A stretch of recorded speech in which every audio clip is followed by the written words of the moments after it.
Welcome to Up My Hockey with Jason Podolin, where we deconstruct the NHL journey, discuss what it takes to make it, and have a few laughs along the way. I'm your host, Jason Podolin, a 31st overall draft pick who played 41 NHL games, but thought he was destined for 1,000. Learn from my story and those of my guests. This is a hockey podcast about reaching your potential. Hello and welcome back to episode 26 of Up My Hockey with Jason Podolin. Today you are in for another amazing guest. It was great to catch up with my friend and teammate Steve Kelly. Steve and I grew up in the same neck of the woods. We're both the same birth year and we both played in the WHL. We ended up playing in Mannheim together for the Adler of the Deutsche Ice Hockey League towards the ends of our careers. But we also have something else in common. We never had the exact NHL career we would have liked. I guess we're like a lot of guys out there, but Steve being chosen the 6th overall selection with the Edmonton Oilers in the 1995 draft, he definitely had his sights on a little bit longer NHL career. Although he did collect 149 NHL games by the time he was done, nothing to shake a stick at all, playing for teams like the Oilers, Lightning, Devils, Kings, and Wild. And Steve did win the Stanley Cup with the Devils in 2000, so not many men can say that, to have their names etched on that beautiful trophy. But we discuss Steve's journey throughout his career. We cover a lot of great topics, like how Steve went from undrafted in the WHL Bantam draft to the 6th overall selection in the world, what Steve thinks is the most important aspect of youth hockey that many coaches often forget. We learn the very worst way to celebrate your first NHL goal in a pretty funny story that Steve shares, and what Steve said to Lou Lamoriello that got him traded the very next day. Intangibles other than talent and skill that can determine your hockey destiny, and the key thing we both wish we would have had early in our careers but was missing. Steve also adds an amazing story about Bruce Boudreau, one of his favorite coaches, that shows why Bruce has his players absolutely love him and want to go to war for him. This is an honest conversation with an authentic man, a great teammate, and a good friend. And remember, hockey is about people first, not about the stick and the puck. And this always reminds me, these conversations always remind me of that. I hosted this live in my Facebook group once again for the Up My Hockey parent group on Facebook.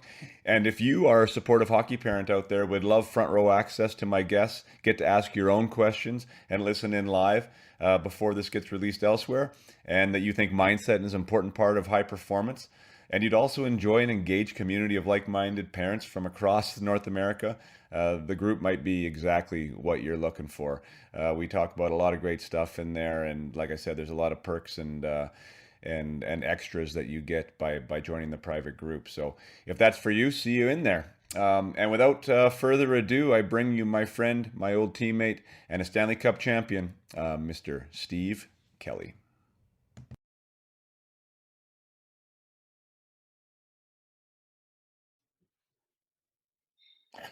All right, Mr. Kelly, we are live for episode 26 of the Up My Hockey podcast.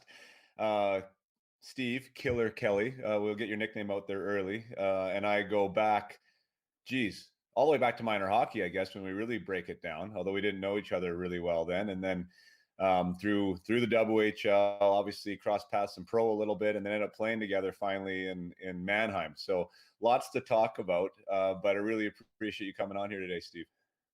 Well, thanks for having me, and I really appreciate making it into your top 30.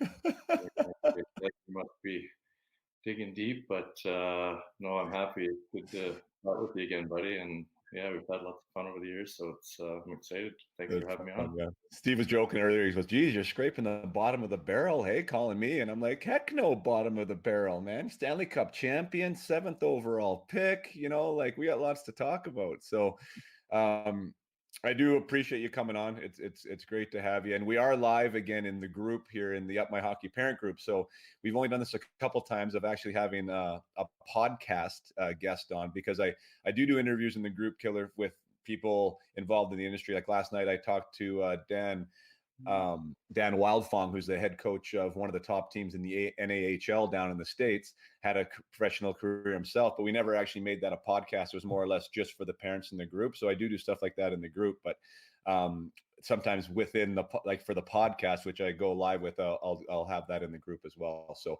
for any guys out there who have kids who are interested, about supporting their kid and navigating this world of hockey, by all means, join us in the parent group. It's a private group on Facebook called Up My Hockey with Jason Podolin. But Steve, what we want to talk about and what really the podcast is about, and I know you're not that 100% familiar with it, but it's like getting to kind of the grassroots of the players that end up playing the NHL and what their stories are. Because the beauty part of this whole thing is that we all have such a different route and such a different path. And, some guys were stars in minor hockey, some guys weren't. Some guys got cut 5 times in junior A and some guys didn't. Like everyone has a different way and different adversities and different hurdles. And it's really cool to dig into those stories. And like I said, before we even came on air, I'm like, you and I have known each other forever and we've never had this conversation, right? About how tough it was at playing junior, about the draft year, about, trying to get to pro. We just, like life goes on and we have our commonalities, we have our laughs and you have a few beers, but you kind of don't get into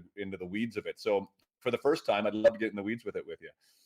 Well, let's do it. Whatever I can help you with. Hopefully the stories are all PG rated here. Nothing. You can go wherever you want, man. But yeah, I mean, there is a lot of aspiring athletes that do like to tune in. There's definitely parents. There's definitely sports fans too. So I mean, we're across the board. But let's get back into it. Like back to minor hockey. Where did you grow up? Tell me where you grew up and what minor hockey was like for you. I grew up on the west side, so I think now they call it West Kelowna. But if you talk to anybody I grew up with, they do not like it being called West Kelowna because it was West Bank and the west side. And just on the other side of the bridge, so small minor hockey in Mount Boucherie, and that was it. A small little association, and mostly AA hockey at most. And I'm still super close with all those guys I grew up with out there. We played together, and we heard the legendary stories of the Jason Podolin, who was the star of Vernon minor hockey back in the day. So it's funny when I always look back and laugh that we actually got to know each other, played against each other, played with each other, became friends, lived in the same town kind of thing. Because let's be honest, you were the next biggest thing coming out of probably BC even for a long time. So, but yeah, that was my story, just minor hockey out there. And and like I said, I ended up, like you mentioned, we were talking earlier, I got lucky enough to win the Stanley Cup and brought it back to Mount Boucherie there, and saw the rink attendants and everybody got to see it, and teachers and every little person I think I ever knew in that little town. So it was one of the probably the coolest times that I had. No, for sure. Yeah. Well, I want to get there for sure, Killer, because obviously that's awesome to have your name etched on that thing is super cool. But, it did start back in the West Side, like you say. And like, how long did you play minor hockey there? Because why I want to make this relevant is because now there's so much discussion. And I mean, and you're a hockey parent now yourself, and we'll probably get into that, right? Ben's going through it, and what team is he on and what level is it? And, is it travel and, who's going to see him? And there's like so much kind of anxiety from a parent perspective and with the players too. But I mean, it's good to connect to somebody like you who played, like you say, AA hockey at best for a while, and you weren't playing against the top guys and ended up being a 7th overall draft pick. So just talk us through like what minor hockey was like for you then back in the day. It's probably the same as a lot of people. We actually had a really good group of friends and guys that I played with, and as everyone else that plays knows, you're every second year you got that same group, right? That usually in a small town. So, and we actually had a really, really good group of players, like guys that ended up playing college, a few, and minor pro, which is pretty rare out of a small association even. So we had that good group, and I mean, as far as Bantam getting to the AA provincial finals and losing double overtime, which all of us, that was like the Stanley Cup to us back then. I remember we still talk about that. And so we had that good crew, and I started and just played like everyone else. I think I didn't start till I was about almost 8 years old, so I wasn't really a young starter. And I went in and played up till Bantam, and finally got a few looks, I think, at that provincial tournament, and few tryouts and in the Western Hockey League and junior and that sort of thing, and then ended up kind of fighting my way through and going on Yeah. from there. But yeah, that Were was really you that's pretty cool. I mean, one to hear that story. I mean, small town stuff, and I don't try and sell the dream here talking about this. I mean, it's hard, right? It's hard to go play in the NHL. But the thing is like when people want to stamp on that dream, like with a young kid, and oh, you'll never make it. It's 0.1%. It's like, shut up. You know what I mean? Like I don't need to hear that, because I know it's hard, but there is situations like you said with your team, like my team, my Pee Wee team in Vernon, right? Matt Higgins, myself, Brad Larson, all played in the NHL. Mike yeah, Ford went on to D1 scholarship. Like guys went on to play CIS. Like there's opportunity in hockey, and like we don't need to tell a 9-year-old kid to have a different dream, right? So one, it can happen, and two, it does. It may not, but who cares? Have some fun with it, right? Go and yeah, I really think. I mean, obviously, you probably get a lot of questions with your boys in hockey, the same as I do when I'm at the rink and I'm coaching my son and doing that. And you have all the parents that want to know, what'd you do to make it and what'd you do? And I always tell them, I'm like, it wasn't what I did. I go, I loved playing hockey. That was the bottom line. And I go, and I guarantee you that's the same for all those guys that I had in minor hockey. Like, we still get together and play in tournaments, men's league tournaments in the springtime, just to get together, and we all love it still, like as much as we did that. You know what I mean? Like, I love putting on the skates as much as I did playing pro, playing probably more so now, and going out with my son. And I always look and you see those kids, and I'm like, to be quite honest, like I can usually see the kids, and you look at them and be like, oh, these kids love it. Like, they just love being out here. And that's the kids I think that'll end up doing something, because they just keep going, right? They love it. It's Right. not necessarily the kid that goes out and scores 100 goals every year. Like, he might have a good chance as well, but I mean, those kids that Yeah. just love playing. So that's the way I look at it, is that you just keep them playing and having fun, and not dragging them into playing 5 times a day if they don't want to, but making it fun. And I mean, Right. for me, that was it. I obviously wanted to make the NHL, but I just couldn't get enough of playing hockey. No, that's wild. I want to touch on that. You talked about fun, which is so cool, because I was talking with one of my clients yesterday, and I mean, there's some hockey going on right now. It depends on where you live, right? Some guys have access to ice, some guys don't, but there's no games being played anywhere. And so we're talking a lot about the mindset side of the sport, right? Like, when do you play your best? When don't you? How do you perform at your best? And golf has become like such a centerpiece of like my discussions with some of my clients, because they're all playing golf, and like, what a better game to discuss mindset around than golf, right? Yeah. And the client said, I played, like, he was really dialing in on what his game was like. Shot a 79, which was amazing for him, and he worked on the fact of being grateful on the course and having fun. Like you just said, he said, like, the more fun that I was having, like that I focused on really enjoying the game, the Yeah. better I played. And when I worried about what my score was, that was when I took a tank for like 2 or 3 holes, or what the result was going to be. And I just Yeah. thought that was super cool, because that's what you're saying now, right? Like, that fun aspect of like enjoying what you're doing matters, because you're going to do more with that time. You're going to give more, right? You're going to work out harder. You're going to do all these things because you love it, right? Yeah. Yeah. Not if someone's pushing you to do it or making you do it, or a parent is, or whatever. Yeah. I fully believe that 100%, is that's the way, is just enjoy it. Like you said, have Yeah. fun. And that's why, obviously, when I'm coaching kids, I mean, every coach has their own little ways they do stuff now, but we try and incorporate like fun into it, essentially. Like, it might sound kind of ridiculous, or whatever, over the top, when everyone's running skating drills and stick handling, and they need to be super ultra skilled. And I'm like, oh no, let's have fun. Like, what did we do at a pro level at the end of practice? We went and played 3-on-3 and just had fun, or before practice, Yeah. and joked and had fun. And I mean, you still get your skills, you get your edge work, you get all that stuff, those intangibles that you need. But I mean, I still am a full believer that you got to enjoy it, you got to have fun. And the kids that you make that fun, and they want to come back, they want more, they want to, Yeah. so That's yeah, an it was, interesting topic, because at some point, like, I talked to some of the kids that I coach and the parents too about that, right? That, yeah, I want this to be a fun environment, right? But that fun, it changes at a certain age, right? Because when you're younger, let's say 7, 8, 9, maybe even a little younger than that, it's like games, it's like fun, goof around, right? But you can have, at some point, it kind of morphs into fun, like having fun competing, having fun, Oh, yeah. digging in, right? Like, Yeah. so that it's interesting too, because like what was once fun changes, and you have to grow into that too, because it does come a little bit more serious at some point. Yeah, no, again, yeah, totally. And I think that comes with my thoughts are like the life lessons of hockey. And that's the other part of it that like you're bringing in the fun of competing, the fun of, well, the world's a competitive place. Like I tell my kids that, like that those kids' parents know that, like making a living is competitive and tough in the job world. And I'm like, those are the skills you learn in hockey, right? You learn that stuff and you learn, I mean, obviously the oil and gas business being big out in Calgary and up and down and that market, but those guys love hockey players in that market. Like when we were retiring, I mean, they're hiring guys because they bring those intangible skills that they've learned, right? And that's Yeah.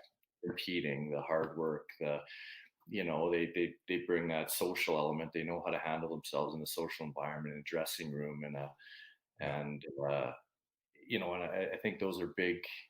I mean, life lessons, and those are the other things I want my son to get out of hockey. Not just, obviously we all want our kids to do well, but those things are what you Yeah. want, right? No, Those things. 100%. Like that's, And yeah, I just love that you're bringing up fun, because that was another thing I was talking about. And even like, so I don't know if you've been watching, NHL.com has been calling mic'd up. They've been micing up some players during these yeah, practices, and they've been yeah, posting them. yeah, And I mean, it just brings me right back, right? Because you were a bit of a chirper. I know I was too, right? But not everyone's like that. But yeah, my gosh, like I was giggling at some of these guys, right? They're just having fun, right? Having a good time out there. And then yeah. I was listening to that, and I'm like, my our practices aren't like that anymore. You know what I mean? At the youth level. And I'm like, you mean these guys really are so serious about, like you said, the edges and all that. It's like, have a good time, guys. Like, really enjoy what you're doing out there. And that's how you can do it too. You can be serious and competitive and all this, but you can be laughing and joking and chirping and having a good time out there. And I just want guys to remember, I mean, it is a place to have a good time, right? Have a good time.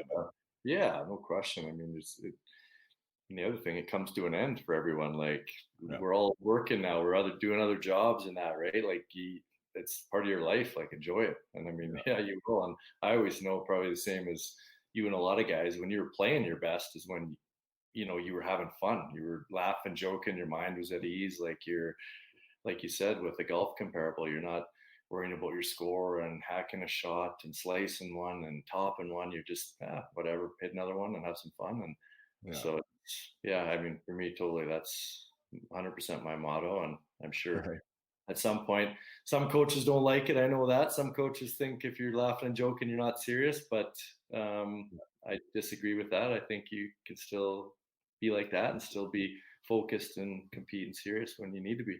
Yeah, I think that's we'll get into that too, because I know that you had the odd, let's call it a run in here and there with people of authority in your career. But like those guys, like the ability to be an individual now in the game seems to be a lot more welcomed. And whether that means laughing and joking in a room, or whether that means, like, whatever that means, wearing a different suit than the black suit that every guy wore in the NHL in 1993, right? Yeah. That we all had the exact same suit with the same tie, and it was like we almost had a uniform. But like that's celebrated a little more, and I think that's gone a little bit, right? Like a little bit, like how allowed to be yourself and allowed not to be looked down your nose on if a guy's maybe laughing and joking a little bit at practice, which I think is a great turn, because that old school mentality needs to get out. But beyond that, let's go back to you at 12 years old. I think it's 12, right? Playing Bantam. No, you'd be a little bit older than that, probably 13. No, 15, 14, 15. Yeah. 14, Bantam. 15. Yeah, that's right. 14, 15. So Yeah. you were second year Bantam that year. You went to the provincials and lost in Yeah. double overtime. Yeah. Um, Lost double overtime to Mr. I believe it was Justin Borsato scored. I can still remember because we were so disappointed. A salmon arm kid who was a stud for them, and he scored in double overtime and killed all our dreams. were you at that point? I mean, because the next year you were in the WHL, correct? If I got Yeah. the years Yeah, right. that's So right, yeah. you must have been a pretty dominant player at that point in at that level. I don't know if you could say that. Like I think I would say I was a good player at that level, and yeah, to be honest with you, I just got a chance. Like I did well in that tournament, and it's like anything. I mean, in the sports world, you're as good as what you've done lately, right? Really, that's kind of the Yeah. sports world. It's so that was it. I got a look after that tournament. I had a really good tournament, and yeah, turned some heads and got some invites to some Western Hockey League camps, and then um, ultimately Prince Albert just listed me. They had invited me, and then they said, "Oh, we listed you, and you're coming to camp." So That is okay. amazing. See, I love this. Knowing you forever, and I didn't know you never got drafted in the WHL draft. So you were undrafted that year. Had not Yeah. been drafted, had a good provincial, got listed by PA, and then next year you're there. Well, actually, yeah, I had an invite to the Blazers training camp, which, living where we live, I mean, and the Blazers were so dominant in those years. I was super excited, thinking, yeah, I'm going to go try out and play for the Kamloops Blazers. That was my thing, and then I was kind of a little bit disappointed when PA told me they listed me because I'm like, I don't even know who these guys are, and I'm. Right. Oh, I can't go to Kamloops. Like that was my goal, right? This strong team, and I should say disappointed. Obviously, you're happy, but I was a little bit like, okay. I mean, it's a chance, which is what you want, right? So Yeah. yeah, that was it. Went out there and did the Sherwood Park Ultra Rookie Camp or whatever, and Yeah. got past that, and then went to the Rookie Camp in PA, and then the main camp. Yeah, And made the team. and then somehow made the team. Well, walk us through that, man, because that's like, I mean, that's a really big turnaround from AA hockey to get listed after the provincials to now all of a sudden actually being a 16-year-old in the WHL. That's no small feat. So was that a crazy time for you? Yeah, it was. It was. Yeah, it was. It was. Yeah, it definitely was. Because yeah, I got, like I said, after listing, then it was like, well, you're not. You're listed. You're not a drafted guy. You're kind of, we put you on a protected list. So come to, like I said, this rookie camp in Sherwood Park, which is essentially just a pile of some listed guys and a bunch of minor hockey guys and midgets and whoever else. Right? There's about 100 people there, I think, or something, or whatever it is, and you do that camp for a weekend, and then after that they kind of said, okay, we want you to come to rookie camp in PA. So then you go to rookie camp and do the same thing again and go through rookie camp, and yeah, did that. And then I was kind of in a bit of a bad spot. I think, like my mom passed away while I was at rookie camp. So I obviously, that's a tough time, you're a young kid. So then I went back home for her funeral, but I obviously still really wanted to play hockey. That was still my goal since I was a kid. So then I came back for main camp, and then that was it. Yeah, after main camp, they kind of said, we want you to stay, and we'll get you. We got some billets for you, a billet family, and away you go. So my dad came out with some winter coats. He brought me some heavy winter coats because we heard it was cold and really didn't know where I was. And my billets took me in, and I moved in, and, and that was it. Yeah. That is crazy killer. Like, wow, the year your mom passes away during that time, 16 years old, like moving away from home in a place you don't know. Afterwards, like your dad saying that that's okay. Like that, there's so much happening there for you, man. Yeah. It's Holy, pretty wild when you see, obviously, having kids and all the parents, I'm sure, that you talk with, and that, because I got a 17-year-old that's moving away to Waterloo to go to school, and that, and it's, you look at them, you're like, wow, are they little and young, and you know what I mean? You don't really want them to leave. So I always look back, and same thing. I'm like, Jesus, my dad probably was thinking, I don't know if we really want to start sending him out of here. His mom just died, and he's, you know what I mean? And right?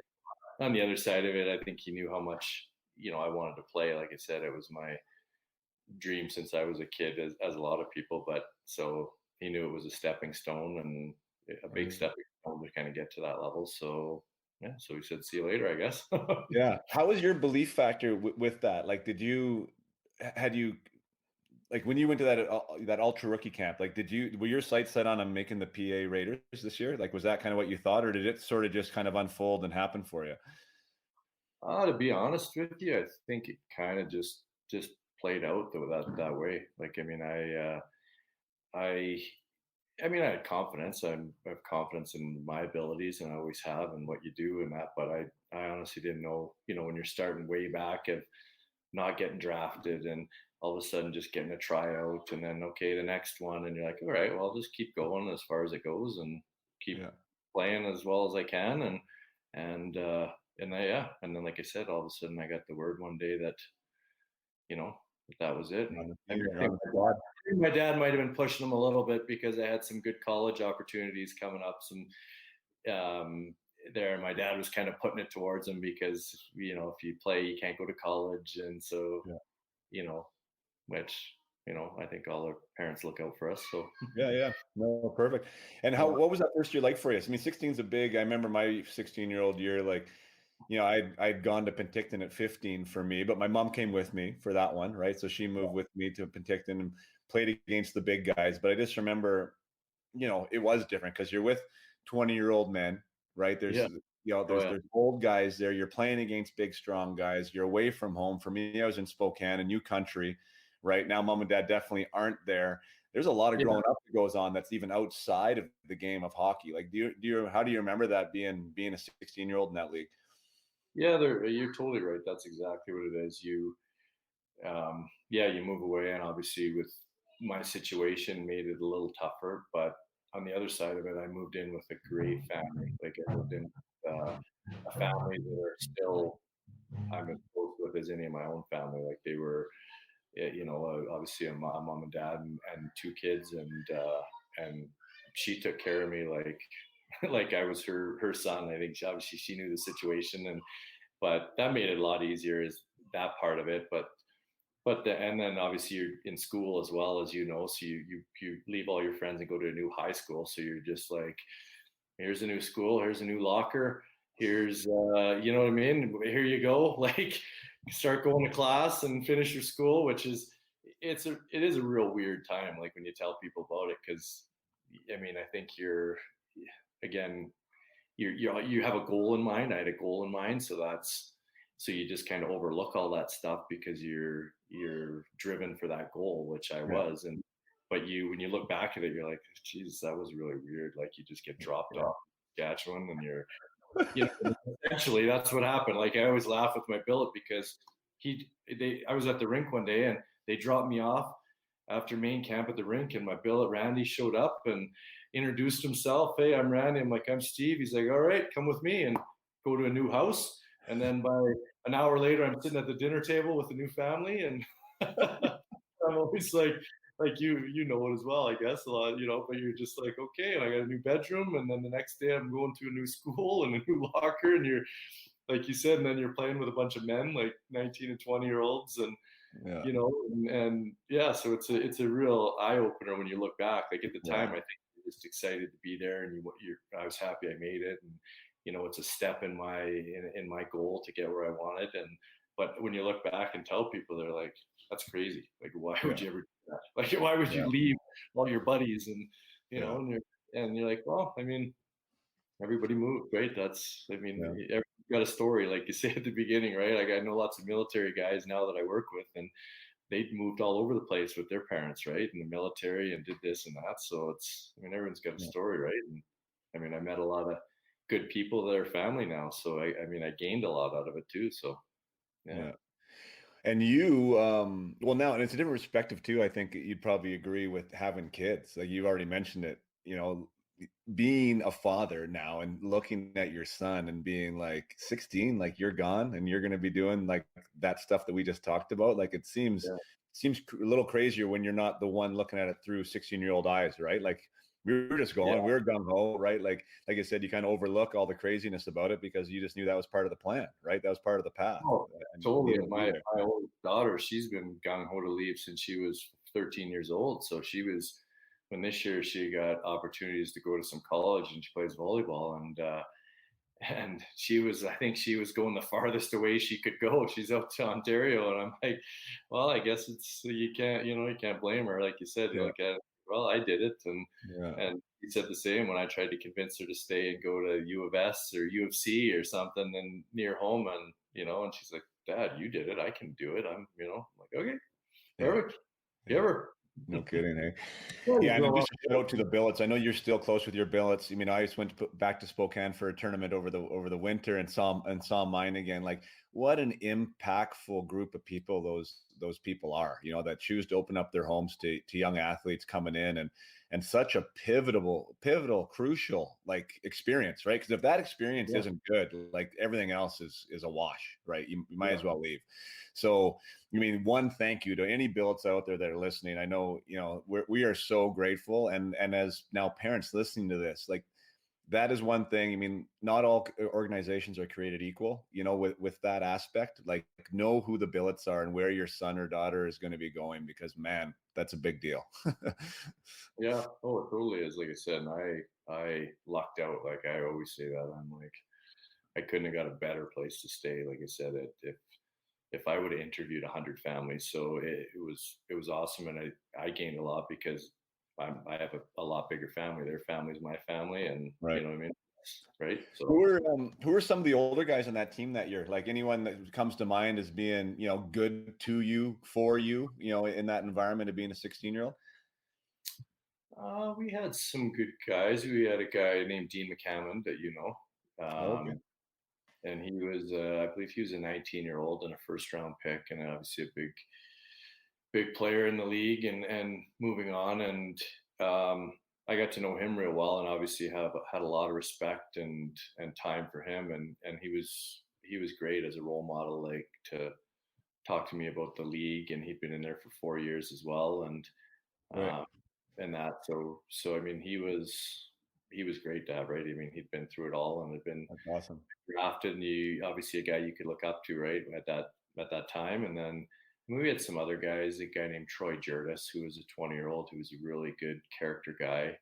Mm-hmm. Uh, that was there. Jeff Gorman. I mean, I think. You know, who I just looked at is Jared Bednar, who I actually interviewed on this. So Bedsy was there for 37 games there in his 20-year-old year. Do you remember Bedsy at I all? do. I remember Beds really well. Yeah, and it's funny when we talk about that small world and guys moving on. All of a sudden, I see he's up as a head coach of the Avalanche and doing a great job, and I'm like, I love it. Like he's a great guy, and Yeah. really great guy. You know, like yeah, I love to see that when those Because guys. and which I told him, and he was one of those guys when I was 16. So I got called up from Penticton, you know, when we were done playoffs or whatever. So I just turned 16, so I was able to go up for playoffs, right? So I went up for playoffs for Spokane.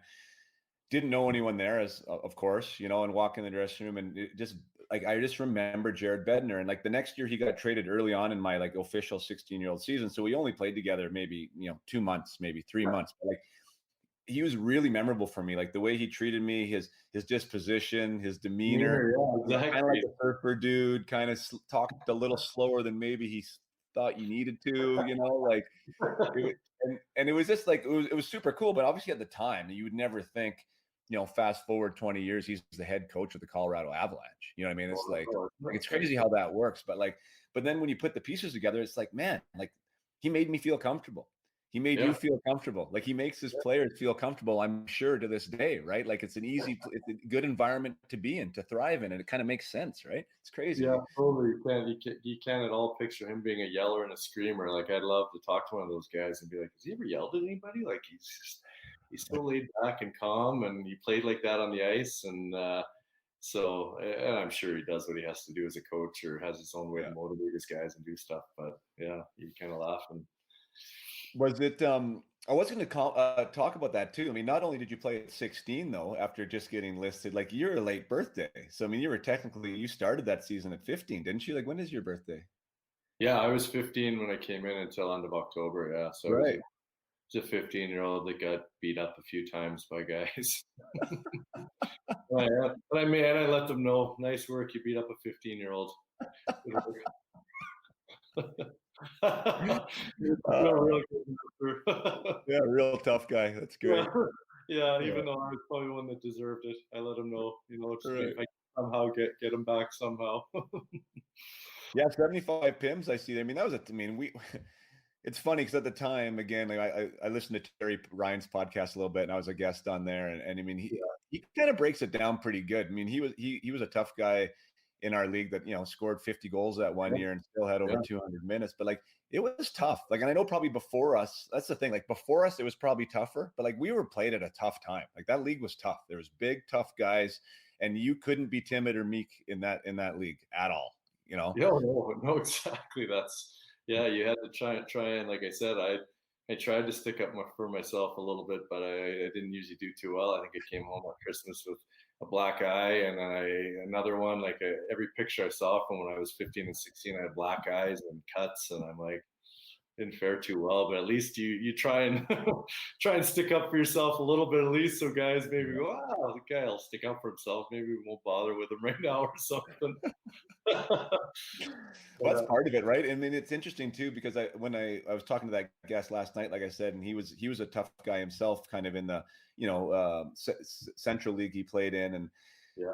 and he just said like it's interesting now, like trying to build a culture because like when we were younger, it was built into us, right? And not because we had to fight, but because there was that element of like sticking up for each other too. Like if you weren't fighting for yourself, you were fighting for your line mate. And I found myself doing that more so than anything else, right? Like someone would come to my aid, but I was always there like I wanted to show that I'd go to bat for somebody else, right? Yeah, you just that's the way it was, right? Just try and yeah, like you said, you're just trying to show like you're a team guy. You're you'll stick up for yourself. You're there for your teammates, and it was a different game. Like not that the guys before us probably said the same thing, right?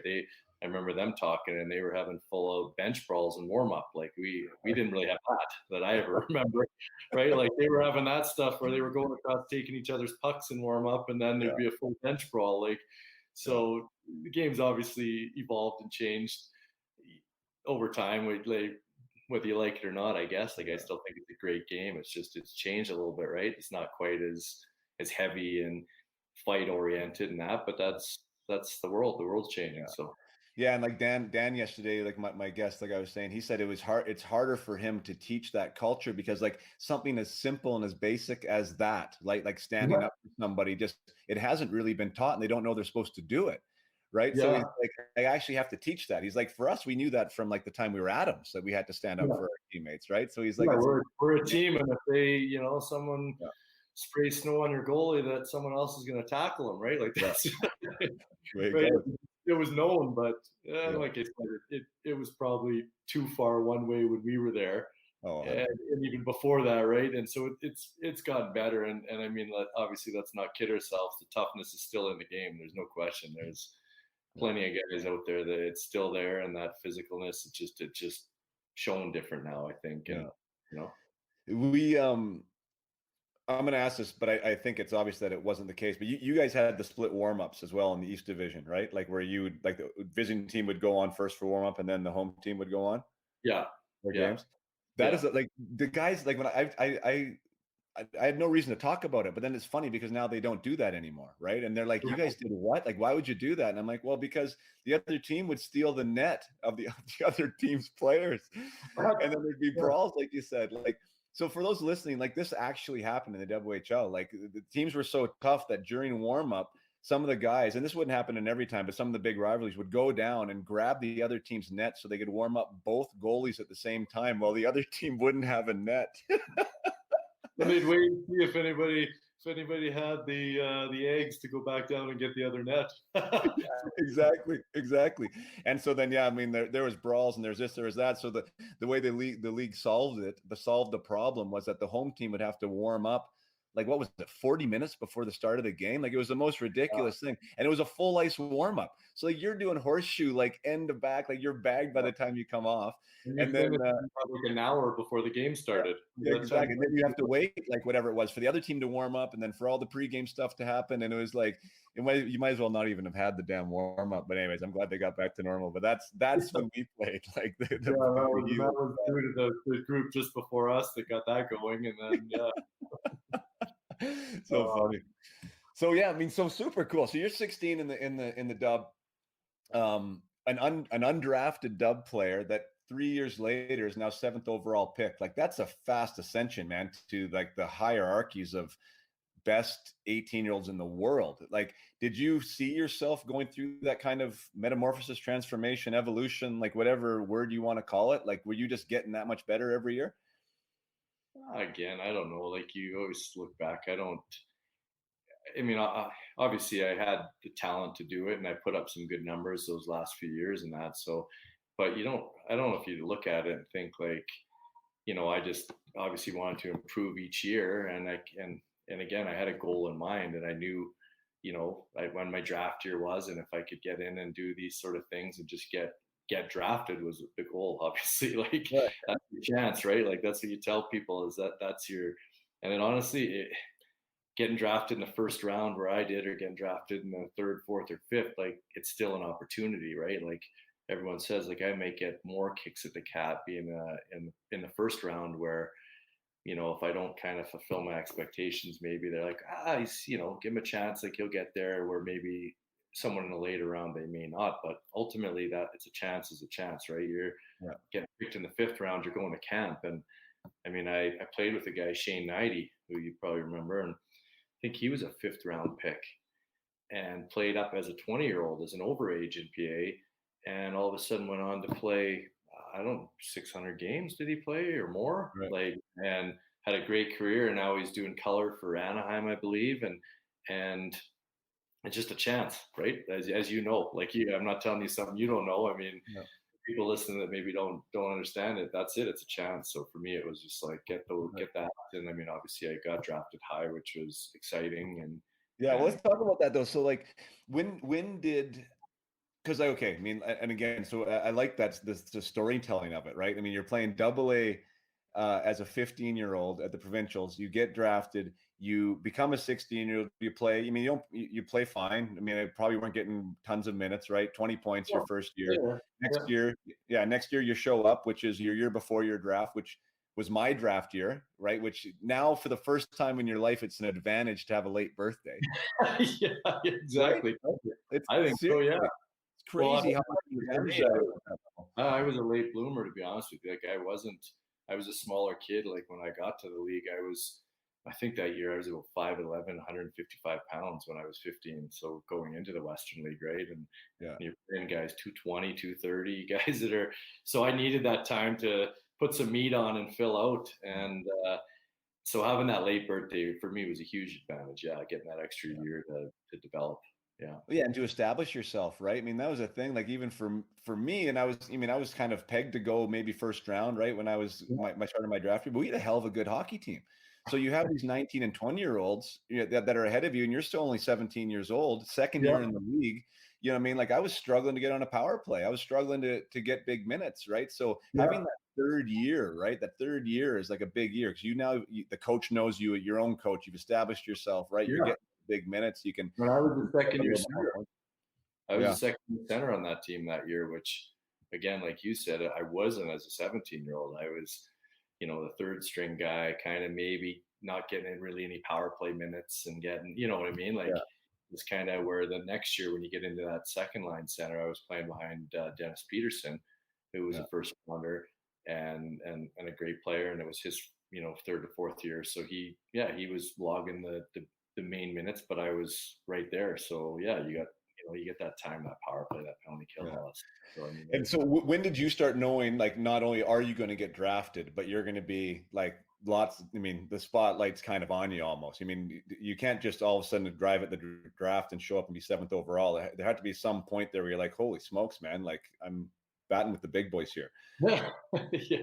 Well, they do their rankings and everything. And when, you start to get word, and, I had an agent that before that year, so he starts to tell you kind of what's going on, and then the realization sinks in. I'm like, Jesus, I could actually get picked in the first round. That's crazy. Like, it's nuts, but whatever. I'm gonna keep playing, and and as the season goes, like you said, you watch the rankings and you play, and again, it was obviously exciting, but yeah, it wasn't something I thought, gee, like, oh yeah, I'm a stud here. Like, I still kind of thought, Jesus, I'm fooling somebody here. I don't know what's going on.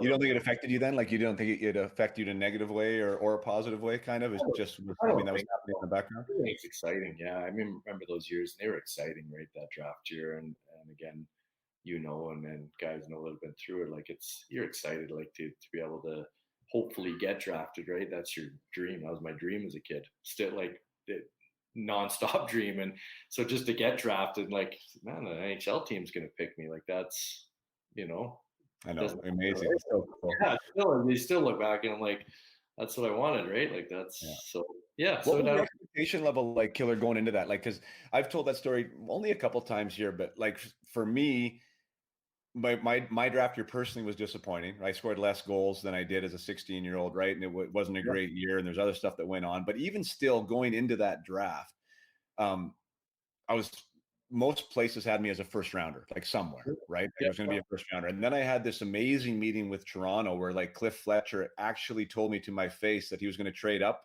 for me to get me like in the 10th or 11th position, right? So like yeah, I went into draft day thinking I was going to be 10, 11, 12 kind of, right? yeah, And yeah, then that never happened. I didn't find out till later why, and I went 31.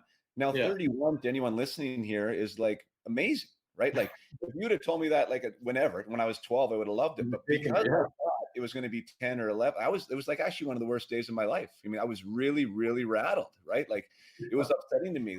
Did you have an expectation going into the draft for you? Like, did you go above where you thought? Did you go where you thought you were going to go? Or To how did be that work honest, out? to be honest with you, my story is the opposite of yours then because I didn't expect ever to go as high as I went. Like I kind of, but by the time draft time comes, like I was pretty much assured I would be in the first round. Like I knew that. Um, you just know, right? You talk to teams, your agent knows.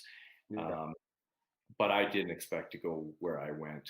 Like I don't know why, or if I had in my head that I'd be in between like 10 and 20 or somewhere in there, and that's kind of what I thought. And then all of a Right. sudden, and I think, and I honestly think, I got picked by Edmonton in the sixth spot or whatever, and Oh yeah, 6. That's right. yeah, and I think it was to do with my skating was what got me into that spot was that I was ranked as I believe probably the fastest skater in the draft of that year, kind of, and that was my big asset, kind of that I brought. So Edmonton was all about speed in those years, and I think that's honestly why I got into that spot with them Right. was Sure. because of that.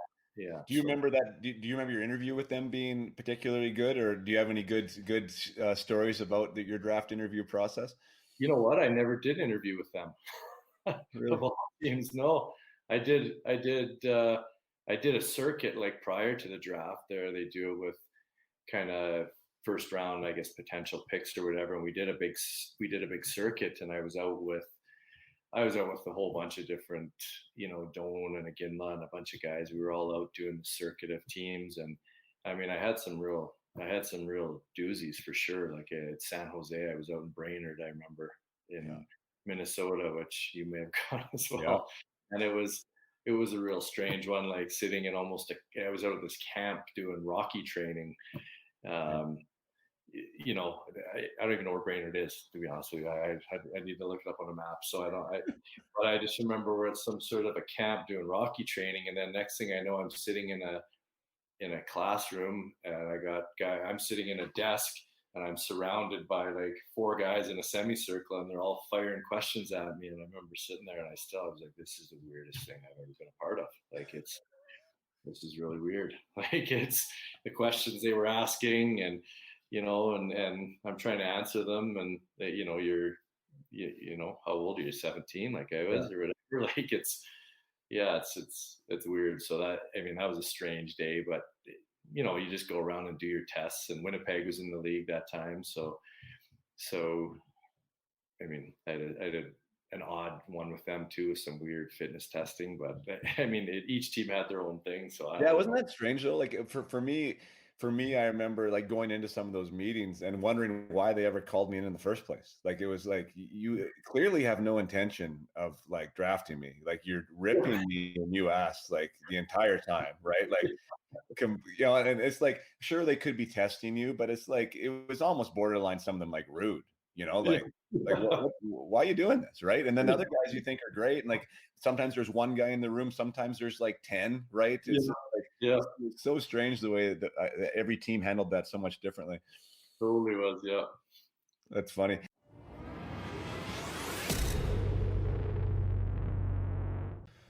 Okay, we're just going to take a short break here from that conversation with Steve. I hope you were enjoying it as much as I was enjoyed having it. And I wanted to thank you and acknowledge you for one, listening, and two, for those of you who have taken the time to pause the episode, to write a quick review, to give a rating, to share the episode on your social media, to tag somebody that you think might enjoy this. That is what it's all about, because we need to get this info, all this great stuff, all this human aspect of hockey into more ears and into more hearts, because it's just stuff that we don't usually talk about enough. And I'm really proud of the guests I'm bringing on here. I'm really proud of the content that we are choosing to talk about, choosing to shine some light on. And those of you who have done your part, you're helping, right? Because more people are able to hear it. It helps the algorithms on the search engines. It helps move the podcast up in the index rankings of whether it's Spotify or Google or Apple. So everything helps. I appreciate it. And I did promise to read a review. WGretz99. Love the handle. If that's actually Wayne Gretzky, my goodness, I really appreciate you listening, Wayne. And if not, it don't matter at all, because he was a GOAT. And Gretz99 says, Jason and Up My Hockey continues to deliver quality content. Jason's program is unlike many of the other pro hockey podcasts, as it focuses on what it takes to make it in a very tough industry. Great laughs, great guests. Keep it up, Jason. So thank you, Wayner, for that amazing review. There's others coming up there. I see the shares. Always tag me in the shares. Always tag me in the posts. I really appreciate it. I love to comment and spread the word as well and acknowledge you. So without further ado, let's bring you back to Steve Kelly in the conversation. Thanks so much, guys. And I mean, you already mentioned a couple of those names, which is crazy. Like Shane Doan went 7, you went 6. Shane obviously goes on to play whatever 1,400 games. Jerome McGinley, who I just ran into the other day, and a World Junior Team member of mine, just Yeah. welcomed into the Hall of Fame, goes Yeah. 11. Like, isn't that wild? Like, do you look back on that at any point and be like it's, I don't know, like, not to be rude with it at all. Like, I played 41 games, you played 160 or whatever, but like, do you think, like, did something not go right? Do you think, like, did something just happen for them, or is it just the way things happen with development, or how do you think, Well, like, it's such I a don't know.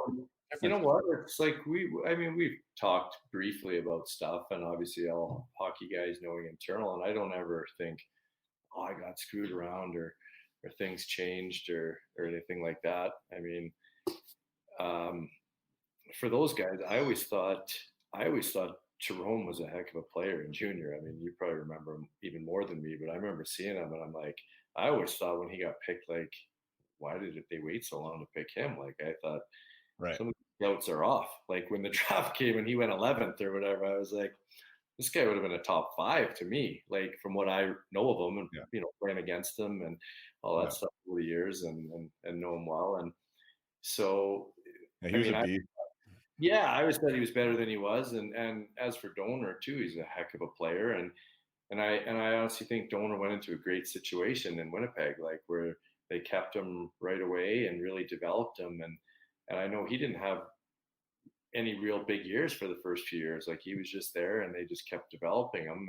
And I think honestly, like situation does matter a little bit when it comes to hockey when you're going in. It's just like we're talking a step up from the Western League, that development, and you get in a situation. And I got in a situation in Prince Albert where they were the best team in the league the year before I got there, and they lost 17 players or 15 players. So we came in and there was about 15 rookies or whatever that year. And I think we were last. We didn't make playoffs, but we got to play a little bit, right? And so I mean that situation, and then all of a sudden, I'm now 4 years in, and I'm the star of the team kind of thing and playing. Yeah. So that situation where maybe if I'd gone to Kamloops that I thought was so great, well, maybe I don't play. Like maybe I don't make the team even that year, right? Like Yeah. Right. where yeah, and you look at the same when it comes to NHL, as you know, that situation you get in, and you look at teams like Detroit. I know Ken Holland really well on that. They were known for really developing guys for all those years, and they built within, right? And they had those guys, developed them, built them, and all those guys they had, right? I mean, you look at the McCartys and the Drapers, and I mean, for the most part, they were average players at the start and they became really good players, right? Where they may not have in a different organization. So, I Yeah. mean, that always plays into it, right? But Sure. it's not that you put blame on it, or I feel No, like I no, yeah. screwed Yeah, over 100%. somebody or whatever, because I make my own decisions, and Yeah. there's things I would have changed along the way that probably hurt me that I did, and you look back, so it is what it is. I mean, Yeah. like it's the way life works, right? Yeah. Some days you get more than you deserve. Other days, maybe you get screwed over. Other day, like that's the life in general, right? Yeah, no, I mean, for sure, man, and I echo you in the sense of the accountability side, right? I mean, it's on the accountability is on the player, and we did whatever we did or didn't do, right? Yeah, Um, but if we, I mean, without taking that extreme 100% ownership, there is elements of luck, there is elements of totally. situational Yeah, opportunity, right? There's elements of like organization, who likes you, who doesn't. Like there's a lot of nuances when you take off the layers of, okay, it's all on me as the player, right? Like yeah. Oh yeah, there's stuff that happens, and a guy like that I'd like to talk about is like Mark Stone, right? Who's now like a very very rich hockey player. Um, who was, I mean, who played on Ottawa for a while, but like Ottawa, like there was a lot of guys on that Ottawa team that wouldn't have made any other team in the NHL, but they were just that bad for so long, yeah, and essentially was able to develop within that system. And now, I mean, now he is like a full-fledged star NHL player. And there's other guys like that, but he just comes to mind right away where it's like he might have not even, he could be in the AHL still if he was with somebody else, but now he's yeah, making, 8 million a year doing his thing. And it's like, that's interesting the way that happens for different guys. And even a guy like Wade Redden, who I had on here earlier, second overall, yeah, he said like that first year in Ottawa, he's like, I knew that I was going to go back on the ice if I made a mistake. He goes, I there was no place for them to put me. He's like, and that made my existence there, like playing with these older guys, like that much easier. I could play into myself, right? yeah. And so some guys get that chance, and that's a real nice chance. Some guys don't, and they make the most of it with the 1 or 2 games, right? Like I would have loved to have had an opportunity like Wade a little bit more, right? Where it wasn't like I felt like every little thing I did wrong was like an excuse to send me down, like But then you look at Wade, even, right? Like I know Wade super well too, and a heck of a hockey player, and we actually roomed together at the draft, him and I. Um, but you look at him and look at his career, and I'm sure you guys might have talked about the end of his career, when after he has those good years and develops and becomes a stud, and was a great player in the NHL and signs that big deal in New York, and then all of a sudden they don't like him and they blackball him and see you later, right? yeah, Like that's the game, right? He's yeah, probably sitting going, what happened? Like what?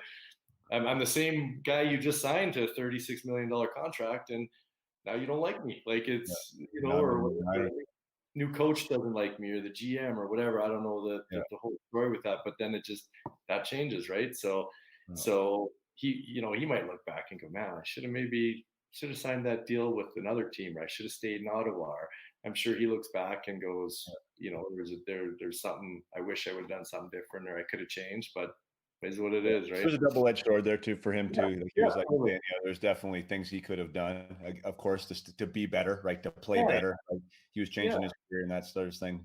But let's talk about your step now into the NHL. I mean, it looks like your last experience there in junior was pretty solid. Like you guys went deep run in the playoffs there. yeah.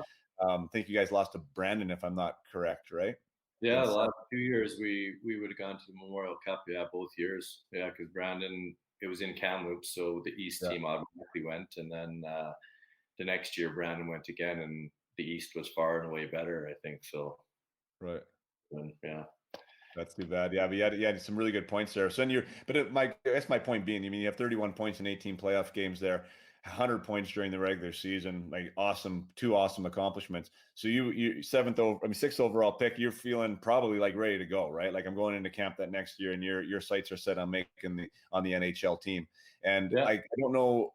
I didn't know if they assigned you to Hamilton first, and then you got some time in Edmonton, or did you start with Edmonton, got sent down to Hamilton? How did that work? No, I got sent down after camp, and Gotcha. then yeah, sent down to Hamilton after camp in the American League. Yeah, Yeah. Did so. you have a good camp? Did you think you were close, or how do you remember that being? You know what? Honestly, I don't remember. Like, I don't think I was ready, to be honest with you. If I remember right, like I think I needed some time to develop in that pro game. Like it's a Yeah. whole different game, a faster game, a bigger game. Yeah. And I think I do remember being disappointed, but knowing kind of this is where I should be. Like I wasn't that guy that should be playing at 19, right? There are those guys out there. It wasn't me. So Yeah. I think yeah, I knew that was the right kind of spot. Obviously, anytime you get cut, you're disappointed, right? Yeah. You go there, you make something, and you got pride and confidence in that. But whatever, it was how it went, and I kind of knew that was what was probably the best. What how was that transition for you into the AHL? And then you did get your first taste of the NHL there that same season. But how was Hamilton and that experience of playing pro? It was good. It was awesome. I mean, that was the first year that the American League team was in Hamilton, so we were playing at Cops Coliseum, and I mean, we were packing that arena, right? Like we were 12,000 people a night in some of those games in that rink for playing there, which was a lot of fun, right? It's like you're playing in the NHL, and we had a young team full of rookies. Like we were a team that, I mean, at the end of that year, we went to the Calder Cup finals in the American League. But I mean, we had a team of a whole pile of, I mean, guys that played: Sean Brown, George LaRock. I mean, trying to Steve Passmore, a friend of yours, was in goal. Yeah. We had a lot of guys that were, Dennis Bonvie and Ralph Internuvo, and you go on, like a good team, but a lot of young guys and guys that all went on to play. But it was just a lot of fun. It was a Right. fun year. Yeah. Yeah, Marco Tuominen was on that team too. Brian Muir, Scott Yeah. Ferguson. Gosh, Terrence Yeah. Samuels, a lot of guys there for And West right? yeah, all these guys back when they closed Rexall, they had the last game in Rexall and a reunion, and all those guys came up too. So it was a lot of fun a few years ago. And even Jason Bond Sr., who you were a part of a deal with later in your career there. Yeah, that's right. Yeah. What was your? I mean, people who are involved in hockey will remember that name, especially in our era back in the '90s. But for those who are listening now, I mean, I'll share what I thought of him. I remember like Bond Senior was this name out of the States that was like kind of supposed to be the second coming of who knows what. There was a lot of comparisons to Mario Lemieux at the time. Kind of looked big, was a big, really good hand, smooth skater. And I remember seeing him at that Pacific Cup when we made the under 17, I think it was, or something for my year, and we went to Japan as the Team Canada and saw him practice. I remember being against the glass and I was like, "Holy smokers, is this guy good?" Right? Like he really blew me away. I was like, "This guy's good. He's the best." To that point, like even like the guys that I was playing with, I mean, they were all peers. There was nobody that I thought I wasn't, on the same page with, right? Like Jeff O'Neill and Weimer and Lankow and all these guys, right? Like I'd been with them forever, and I'm like, I mean, these are my peers. I can play with these guys, but like Bun Senior, there's just something about him when I was watching him. I'm like, God, he seems better than everybody, And he got drafted real high, but then he was one of these guys that just kind of could never sort of put it together for whatever reason. Like, what was your impression of him? One, as a player, and two, I guess, as a guy. He was a good guy. I mean, I got traded with him, as you mentioned, from Edmonton to Tampa Bay. And then him and I lived together for a brief period at the end of that season when we got traded. And good guy, as most every hockey guy I've played with for the most part. They're good guys, right? Like and as for a player, like you said, I mean, you described him pretty well. He's a big, skilled guy, and you'd watch him some games and like, wow, he does some crazy good stuff for a big man that, with his hands and whatever. And then other games he just wasn't there. So I don't know. I mean, I think his work ethic was probably what hurt him, is my thoughts. Like, if anything, and I hate, slandering guys or whatever. That's not. Yeah. But for me, that I would say, to me, that's the biggest thing in your career. It really is. Like, is your work ethic. Like, that's what I tell my kids. Like, and for me, that's the only reason I actually even made it anywhere. It wasn't my skill. It was just working relentlessly. And if things aren't good, then you work harder, right? And you'll get your payback, right? You'll get what you're owed in work ethic back. But for him, I think that was it, right? It was more the show than it was the work. And but great guy and had skill in bundles and had all those things. I think if he just would have played, worked harder and competed harder, I think he'd have been a mainstay for a long time. Well, you know what I think, and just bring it back to the beginning of our conversation. And again, I don't know him, but like because I did kind of I followed him a little bit, right, and talked to people that had been around him, and it sounded like his real love was motocross. So like, Yes. Yeah. so maybe it wasn't enough fun for him. Like the love for hockey wasn't really what it could have been or should have been, right? Which drives you to do those little extra things, right? Yeah, you're totally right. He did. He loved motocross, and I didn't know anything about it till I actually lived with him. And he owned a whole pile of bikes and a track, even I think. And Yeah.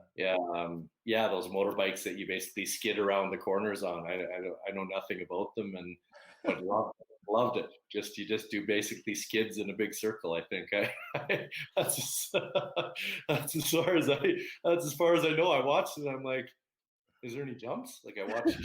I'm like, does anybody do any jumps? Do you do any flips? Do you do anything? Like this doesn't look very fun. You just skid around the track for 30 minutes, I guess. I don't know, but he loved it. Yeah, he owned a whole pile of them and a track and loved it. Yeah, so maybe you're right. That could have been his thing, right? Like, and hockey was a means to that for him, I guess. I don't know. Yeah. Walk me through your first goal. So you get called up. What game was it in that you got your tuck in the NHL, or your first tuck? Sorry. I think it was my third game.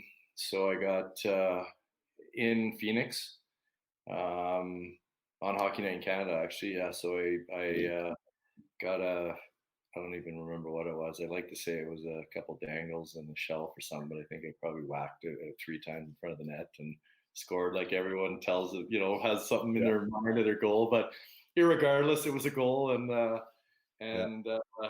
I got interviewed on Hockey Night in Canada and got the old Hockey Night towel and the whole works, and everybody at home probably saw it, and so it was pretty cool. And then I decided that I was a real star all of a sudden, and slept in, had some drinks and beers, and slept in the next morning and missed the team bus and to the airport, and missed that, and didn't hear the end of that for a while, missed that thing, and remember racing to the airport, giving the cabbie $100 and saying, hey, like, you're gonna get a big tip if you can get me there very quickly ahead of it, for this time and whatever. And then I arrived not long after the team bus, and got pretty much chirped and for the next week. By yourself, or was it your roommate too? No, it was by myself. My roommate, I can't remember who it was, went down for breakfast and grabbed his stuff, and and I said, yeah, I'll be there and whatever, and went back to sleep. And I guess after staying up late and celebrating my first goal and telling everybody how great I was, or who knows what. Oh my goodness, Killer! Welcome to the NHL. You must have been petrified. You must have been petrified. I was absolutely petrified. Yep, I was. Yeah, like you said, flying. Like I would have given that cabbie $1,000 for him to get me there. Like. Oh wow! So what about the coaches? Did you hear anything from them? No, they were pretty good. We had Ronnie Lowe was our head coach, and he's a really, really good guy. Like small town, down to earth guy. And I mean, I think they just liked it more because they could, bust my balls about it for relentlessly as much as they wanted, and I wouldn't say a word. So that was really it. I got chirped about that, and I think I got issued a small team fine, and away you go. So right, and so then so that was your third game. So you played 5 more games. It wasn't like that impacted necessarily you going back to the minors or anything because of it. So it wasn't that big of a deal. Oh my gosh, I have a bad feeling in my stomach just listening to that. I can imagine your third game in the NHL and you missed the team bus. Oh my goodness, that's crazy. Yeah. Did you stay up there then the rest of the year? Because I just see like you had 48 games and then 8 games in the show, which I'm missing 30 games somewhere. Were you injured, or were you just a scratch in somewhere, or what happened there? I'm trying. No, I played.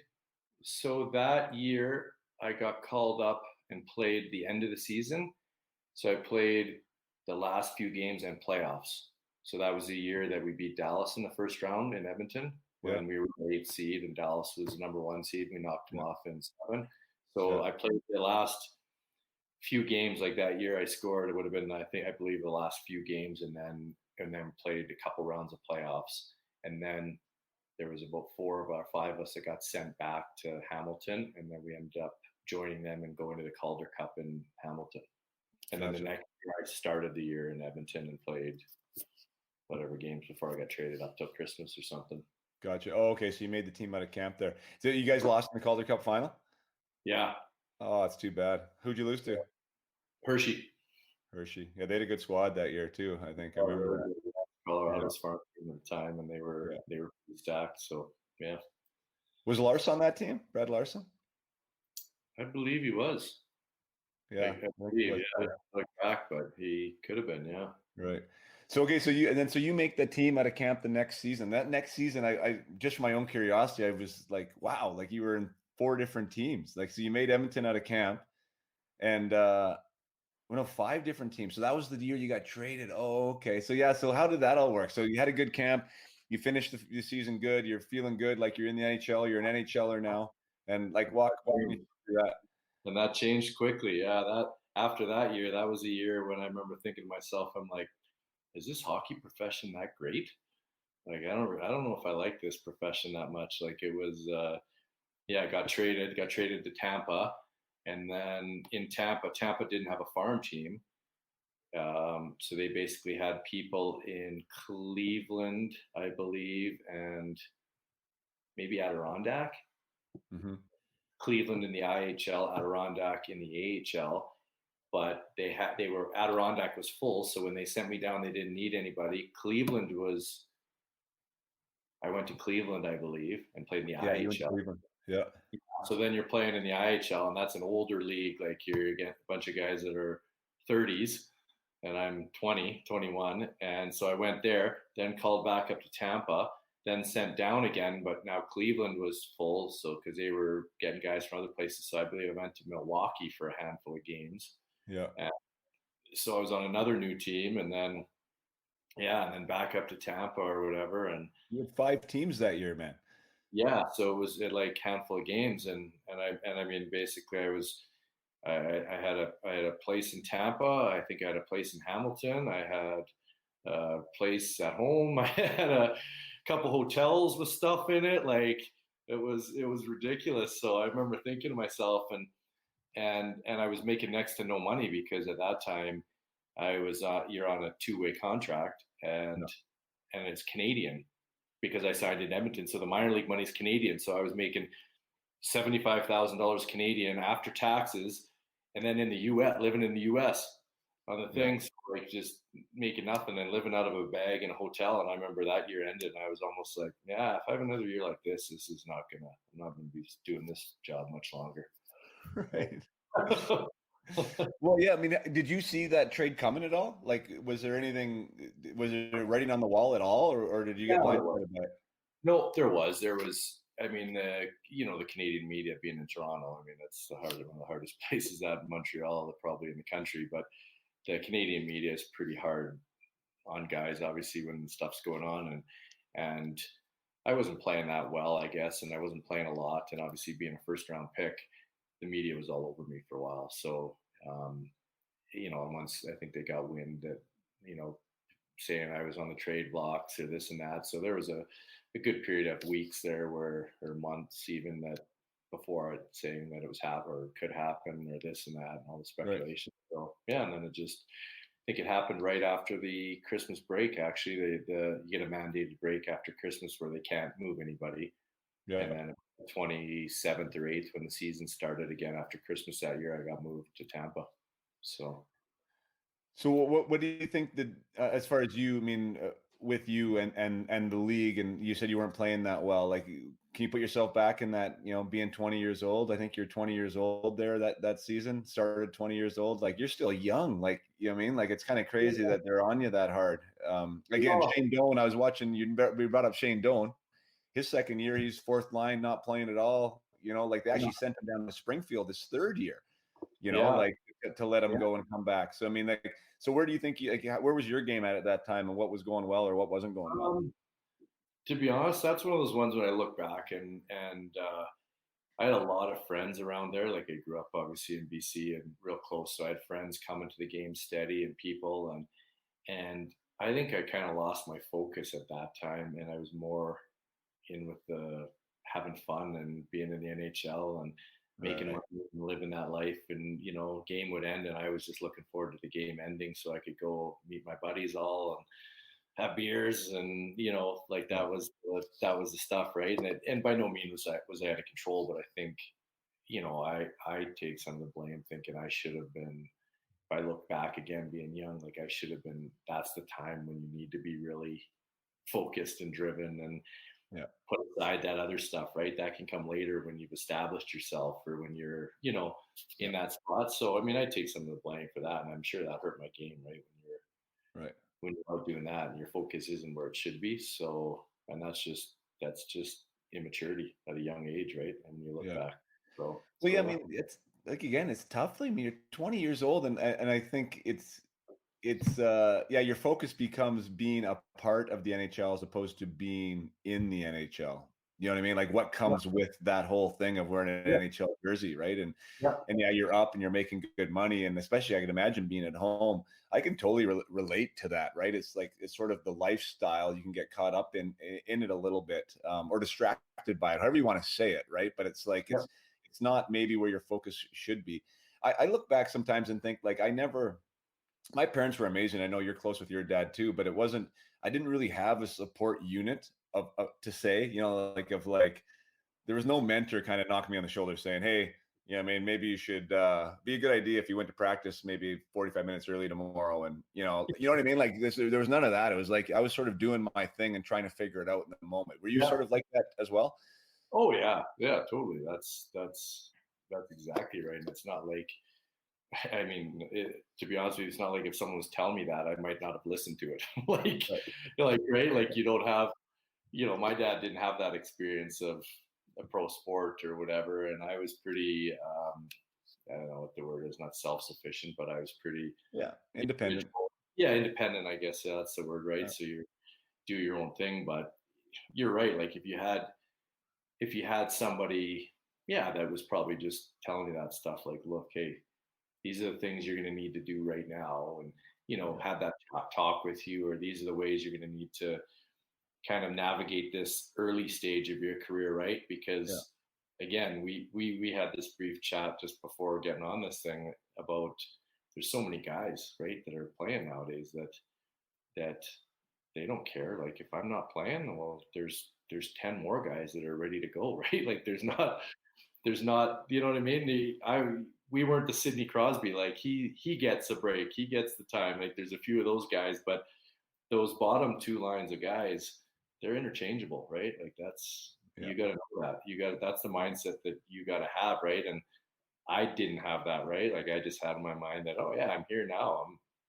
I'll stay. Like I'll be Yeah. here. Right? I can do what I want, more or less, right? Like Yeah. that's as bad as that sounds. Like not that you're arrogant, but you're at that age, and that's what you think, right? Where Yeah. that isn't the case. Like it isn't No, the it's case. true. 100% true. I can relate to that like 100% because, um, I mean, I don't know if it was because of like maybe my trajectory, like our trajectory was a little bit different. You ended up going higher than me, but like you said, like I was kind of the guy in minor hockey and I was Yeah, always sort of the guy. And I just thought that I was going to be the guy that played in the NHL. Like that yeah, was just, there wasn't yeah, really any other way I thought about it. And it wasn't, I just thought it was going to happen. Right. So when I was yeah. there and if I was a third liner or fourth liner with Florida, I thought, okay, well, I mean, next year I'll be a third or second liner and, and like, it's just going to be this progression, but I wasn't really digging in on how to be that third or second liner. Working to get there, right? Like Yeah, right. that work and that compete to get there, right? Yeah. To show And again, them we that. were working. That's the thing. Like it's funny when people listen, like it wasn't like you were lazy or I worked my ass off, right? But it's like not like how I could have though, right? Not Yeah, like not the little extras here and there and not the really like what is it going to take? And I think it's interesting too, because you mentioned about, sort of being independent and being your, march to your own drum. I can relate to that as well, right? But I was also in situations, and this is not to point to the organization or that any older veteran should have done something for me.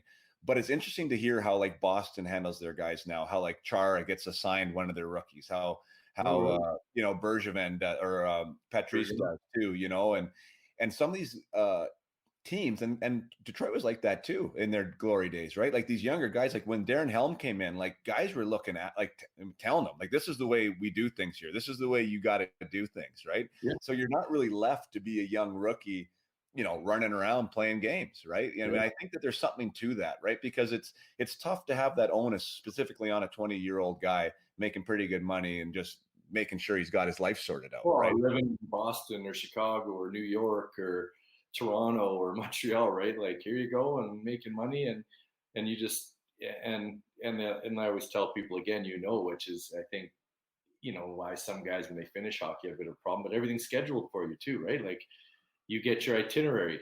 Here you go. Okay, you look at that. Okay, perfect. So I got to be at practice for 9:30, and then we're on the bus to the airport. After that, then we get to the hotel. Our dinner's at 8, and times 10. All right, perfect. I'm good.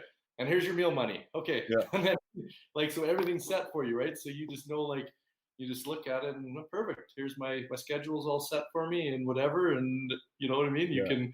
You do whatever you want the rest of the time, right? You can go out and have fun and just be like, okay, got to be at the rink at 9:30. That's it, Yeah, right? hard to manage, right? Yeah, no, for sure. For sure. Yeah, I mean, so when you were in Edmonton there, then was it a young team? Like, were there guys there that you remember, like, as far as the leadership core, like what was the environment like there in Edmonton when you were there?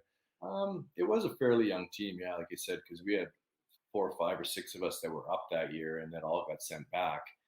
Um, Kelly Buchberger was our captain, and Bucky was a great guy. Like he's a good friend, and I ended up Cool, hey?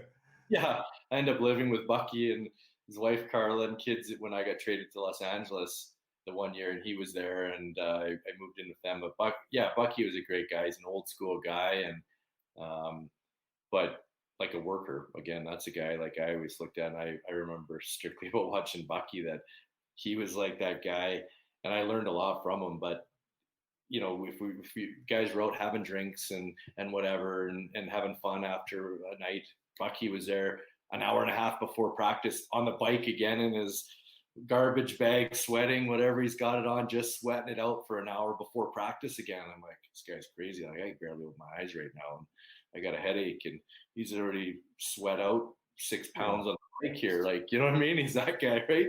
That was totally him. He'd be the last one to leave the bar and the first one at the rink. I mean, like 100%. At the rink riding again and stuff. And so, I mean, good. We had some good older guys like that. Like we had some good, Kevin Lowe was there my first year. It was his last year. So, and I ended up sitting right beside him, and obviously a legend, right? Like he was all those big teams. And Hall of Famer. Yeah, exactly. And so I got to sit beside him and just chat and listen to him. And so he had some good guys, but we also had a young team that when you have that young team, I mean, guys get together, right? And they go and have fun. And again, like I said, I wish I would have curbed that a little more and just focused more on establishing and that sort of side. But again, it is what it is, right? It is what it is. And then you went to Tampa, and Tampa wasn't doing really well at the time either. And then you ended up in New Jersey, and I've told this story a few times on here. Like it's different. It's so crazy to me that I didn't know the difference. Well, I started in a really pretty solid place with Florida, right? Like it was a bunch of kind of journeymen. There was no real stars there. Everyone was kind of had a really good family feel to it.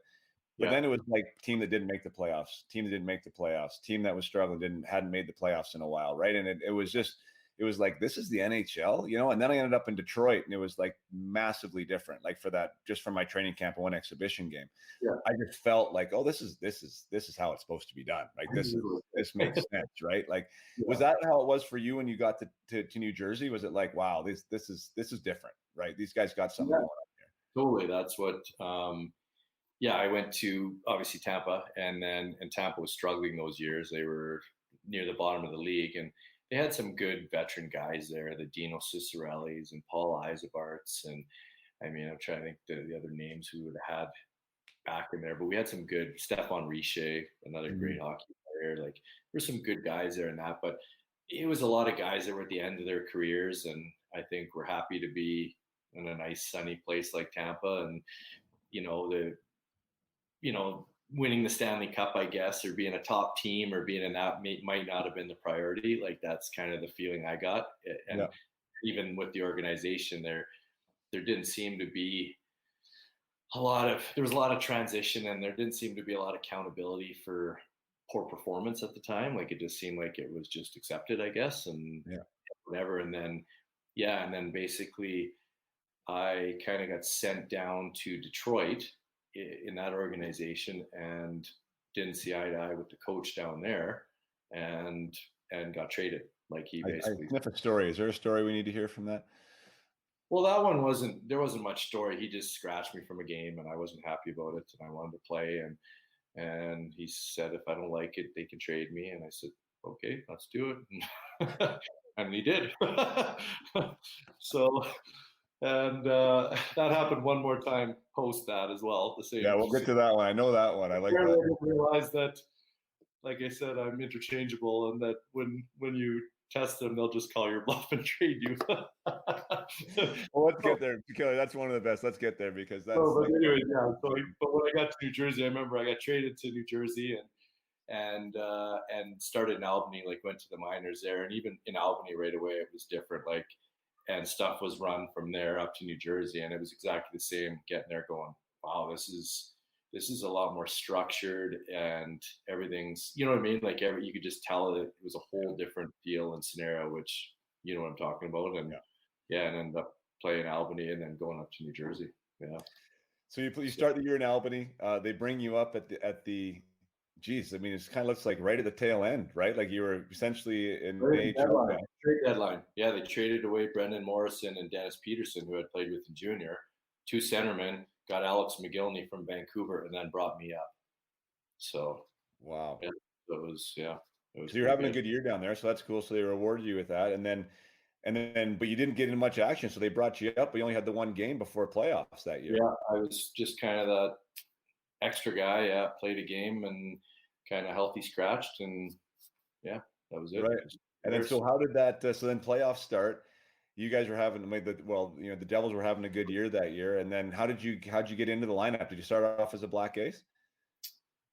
I believe I did, because I'm trying to look. Like we played Florida in the first round, but I played in that series. Like I played in every series, so I was kind of that extra guy, but there was always somebody hurt, or you know what I mean, or if they scratched somebody, the guy was kind of in there. So there was so I got to keep playing. Like I said, I played, I think, a couple games in the first series, and then maybe a few against Florida or against Toronto in the second, and I played the first three, and then not in the finals. Okay, but you played enough games in the final to earn your up until exactly. So so it's kind of That's insane. I used to laugh. I wanted to send Tampa a Christmas card to say thank you, a thank you card for trading me after they actually did. I was going to say, I need to send them a thank you card. Like, I just got traded from the worst team in the league to the best team, and I got a Stanley Cup at the end of this thing. I'm like, I got to at least send them a thank you card for doing that. That's wild though. I mean, like, but really, I mean, we talked about, opportunity earlier, like that who knows how that works? I mean, like, but it works. And then you're there and you go to the final and you got your name on the Stanley Cup and you got to live that experience. And like, talk about that. Like how crazy was that time and how cool was that? Yeah, it was nuts. I kind of look back and think it was just a big blur. Like it was just like we were just going through the playoffs, and it's a couple months, as everyone knows, and it is a hard grind. Like you're just games and back and on the plane and back and forth, and it goes by. And at the time, I was just telling my boy, actually was asking about stuff, and I was telling him how we lived in a hotel all playoffs, even home games. Like Lou Lamorello was our GM, and even on home games, he had us in a hotel in New Jersey. He didn't want any family distractions. He didn't want any. So we were living in a hotel at home, and then we'd get to only go home after that game if we were leaving to go on the road the next day. So we get to go home for that night, and then we'd be gone on the plane again. And had a hotel, and we were just eating at a restaurant by the hotel. You just order what you wanted. I think he had the restaurant booked out, and you just order whatever you wanted. Like I remember them coming up and they're like, just write down what you want to eat. And I'm like, well, is there a menu? Is there? And they're like, no, just write down whatever you want, and that's what they'll make. We're like, okay, you know what I mean? So guys are getting lobster and lamb chops, and like, I'm like, do they just bringing this stuff in? Like, don't they have a menu? Like, it was just like, just write down on the sheet what you want to eat, and it will be made for you when you arrive. And you're like, okay.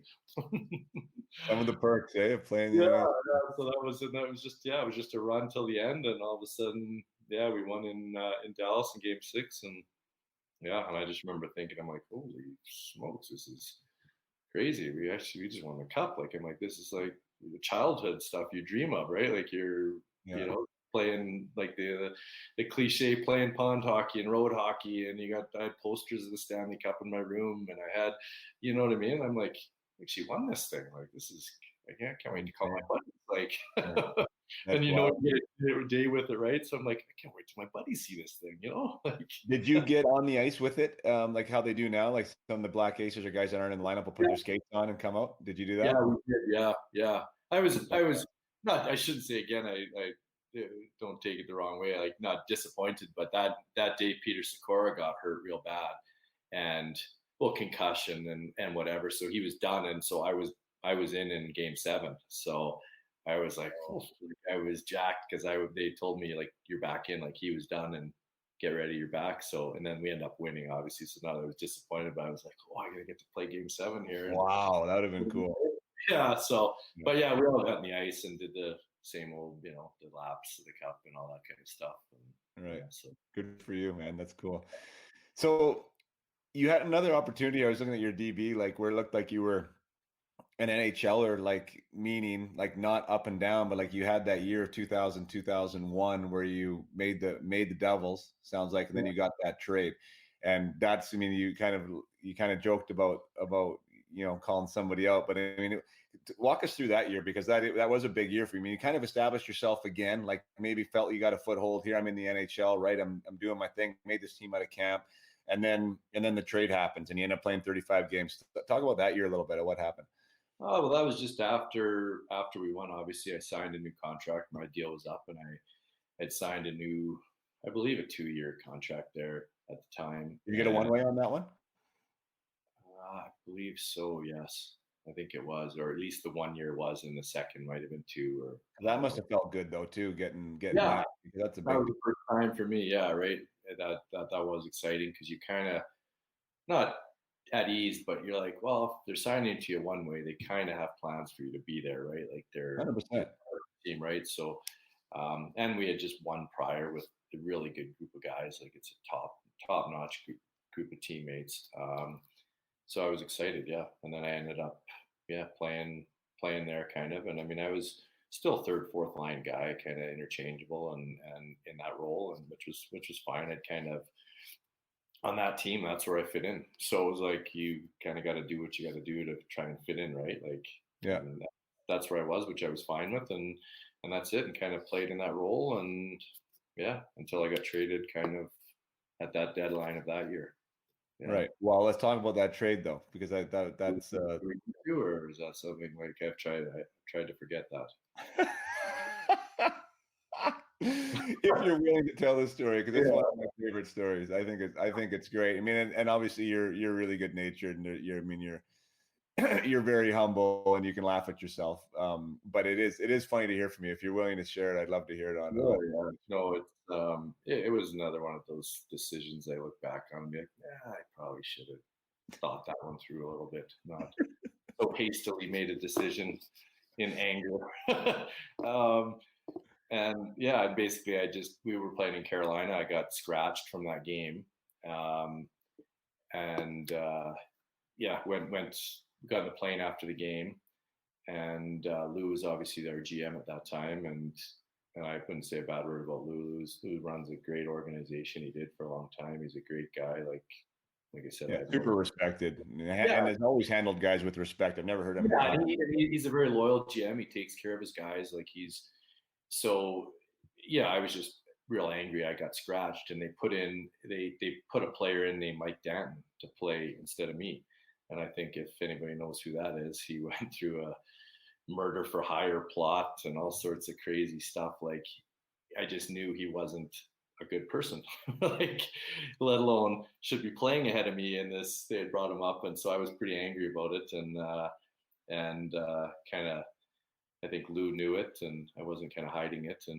And he basically, we got on the plane to fly home after the Carolina game, and the charter, and he said, "Come up here and talk to me" or something. And so I went up and sat with him, and he kind of laid the riot act to me about he's in charge, and I'm not to question his decisions, and if I don't like his decisions, then I'm welcome to stay home and they'll trade me. And I said, "Sounds good, Lou." And then I went home and stayed home.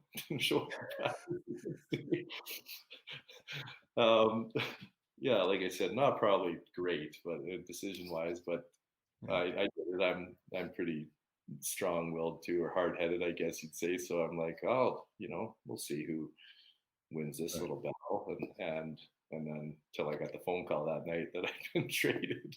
Was it that quick?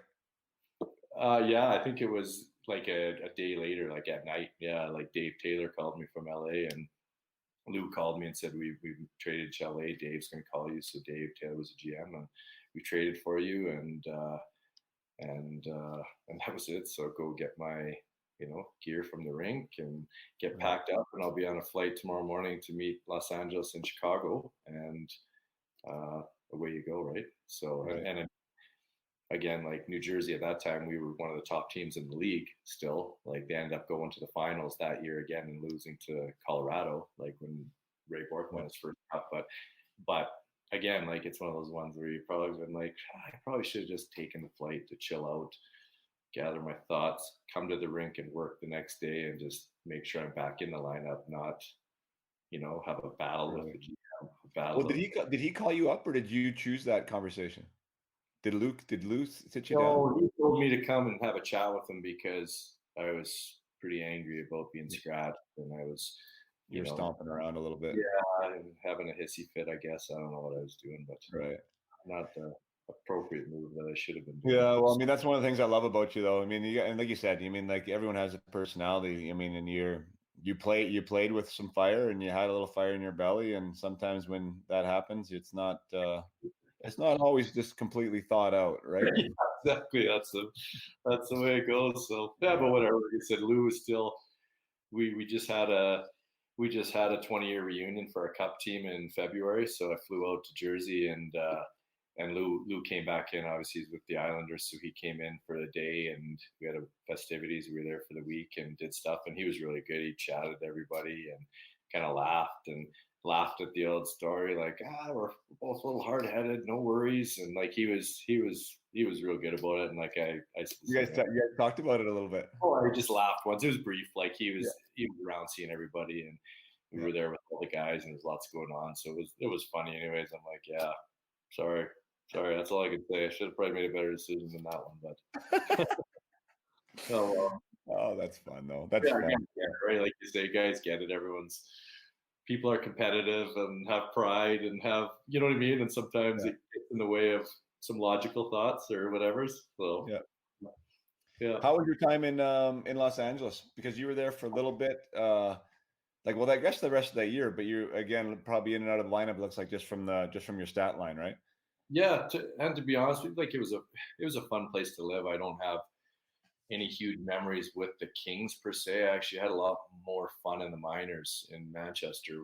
I had a coach by the name of Bruce Boudreau down there, and Boods is a good friend and a great guy, great coach, and we had a lot of fun on a new team down there. It was one of those ones where I actually have some real great memories and good times in that city and with that team.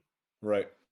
So. Yeah, and you had some big numbers there. Like, how big of an impact was that for you? Like aligning with a coach, that whatever either got you or you got them, and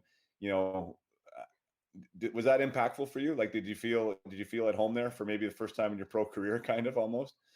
Yeah, I mean, not the first, because in Jersey we had Larry Robinson, and Larry was awesome too. Like I said, I just saw him again when we were down there, and he's a great man, great personality, a Hall of Famer, like a guy's guy. So I had him, and he was easy to play for. Like he was a guy, when he did scratch you, it was like, all right, I get it. And he'd still be out there chatting with you, and let's play some, shooting games after practice. Let's do this. And you're like, yeah. And you just kind of go with it, right?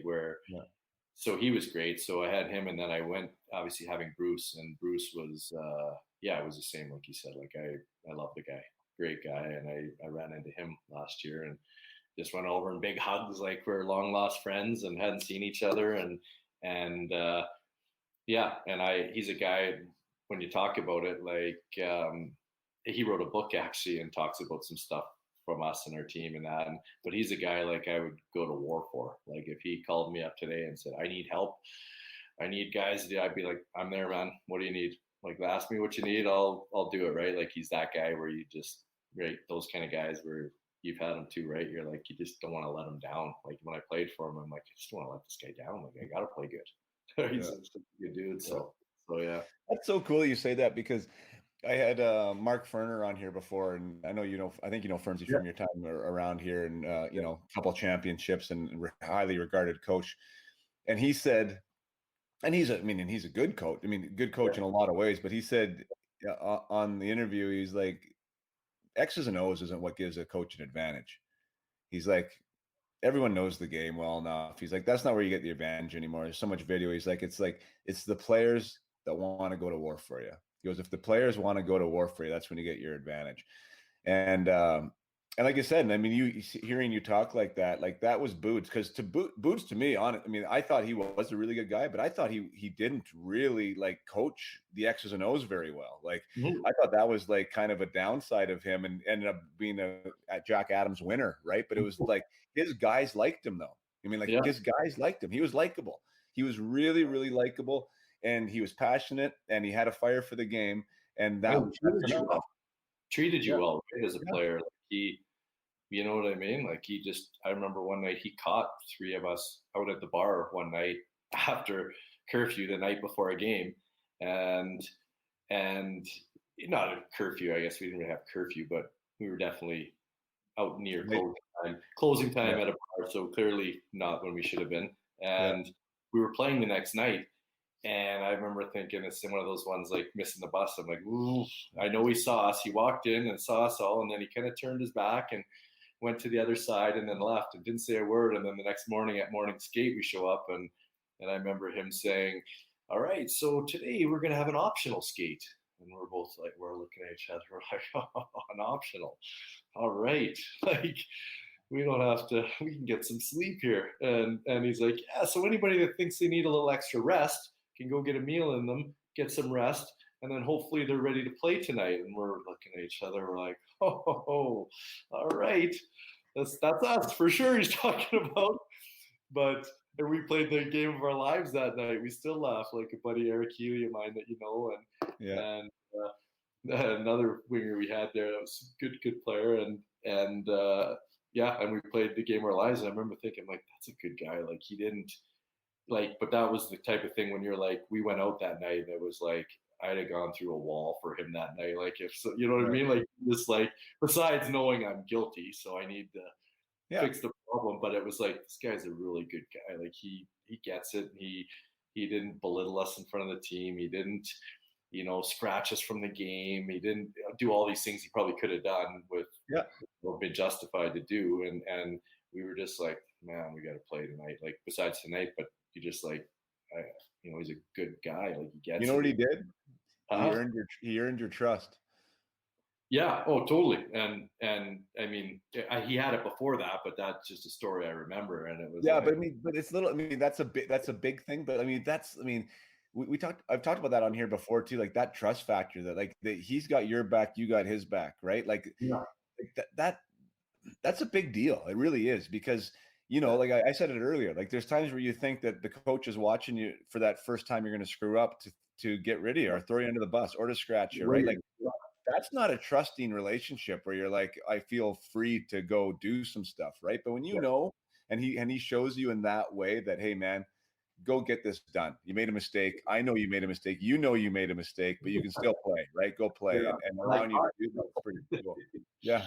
So, right. But yeah, one story, but I mean, I don't know, that's just his personality, right? He was the guy that he wanted to have the guys over for a team party at his house, and he wanted to, you come to the rink in the morning, and I was always there early at that time because I had my first daughter then, which was, pretty young at a young age, and and was probably one of the only guys actually with a kid on the team that year. So I was always up at the crack of dawn. So I'd be the first one at the rink and having a coffee, and he'd come sit down and, hey, what's going on? And just chat with you and tell stories. And it wasn't like you felt like you couldn't say anything, or he's watching you, or smelling your breath, or he's, you know what I mean? Yeah, yeah. Your eyes are bloodshot, or what he's doing, right? But, it's that kind of a guy, right? Which, again, so it was like, it was real comfortable. Like, you show up and, yeah. And for me, he was one of the best coaches I actually ever had. So You think he'll get a job again? I do. I hope he does, and I think he will. Like I said, like I talked to him one year, and I know, just like we talk as a coach, I know he wishes he didn't do a few things different. I think, he got a little animated. He did stuff, and I remember talking to him like, "Don't change who you are. Like, you're a good coach. You've won at all levels, like that he's coached at, right? He's won the Calder Cups, and I go, you're going to win a Stanley Cup. You're going to take a team there. I know it. So hopefully he does, and I think he'll get another job. And I think if he sticks to who he is and his personality, like he's a genuine person that guys play for him, right? He'll get there. Yeah. I thought he'd be a great guest. Actually, I would love to have him on and talk with him now. Oh, you should get him on. Yeah. He would.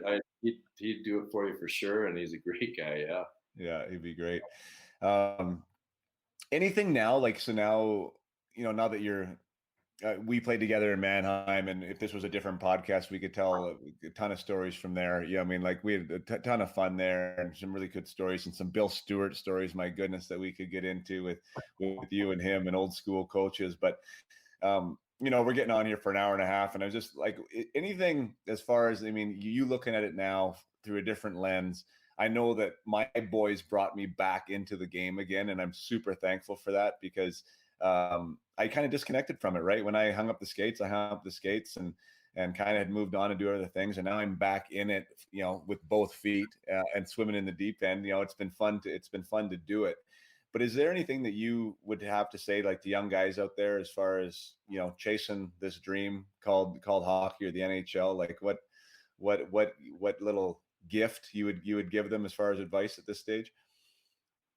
I honestly, just the things I've said on it, but I preach to my boy, who I've coached every year since he's there and stuff, and things I just preach. I mean, I love it. I love the game. Like, I wouldn't change a thing, and I think you get so much out of it. Like, just play as long as you can. Like, yeah, I remember you probably heard that from guys, like, and not necessarily the pro game. Even if I mean, when I quit playing, you said you stepped back, and I think I was still playing 7 times a week still for 5 years after I quit, because I couldn't get enough of it or whatever, which was probably too much. But just you get so much out of it. I think, like, and it's going to carry you into the second part of your life, like the stuff you learn and that, and then and if you want to get there, like, my advice is just the work. Like, put the work in. Like, you're gonna get paid back what you owe when you work. Like, it's gonna happen. You know what I mean? Like, I think guys don't realize it.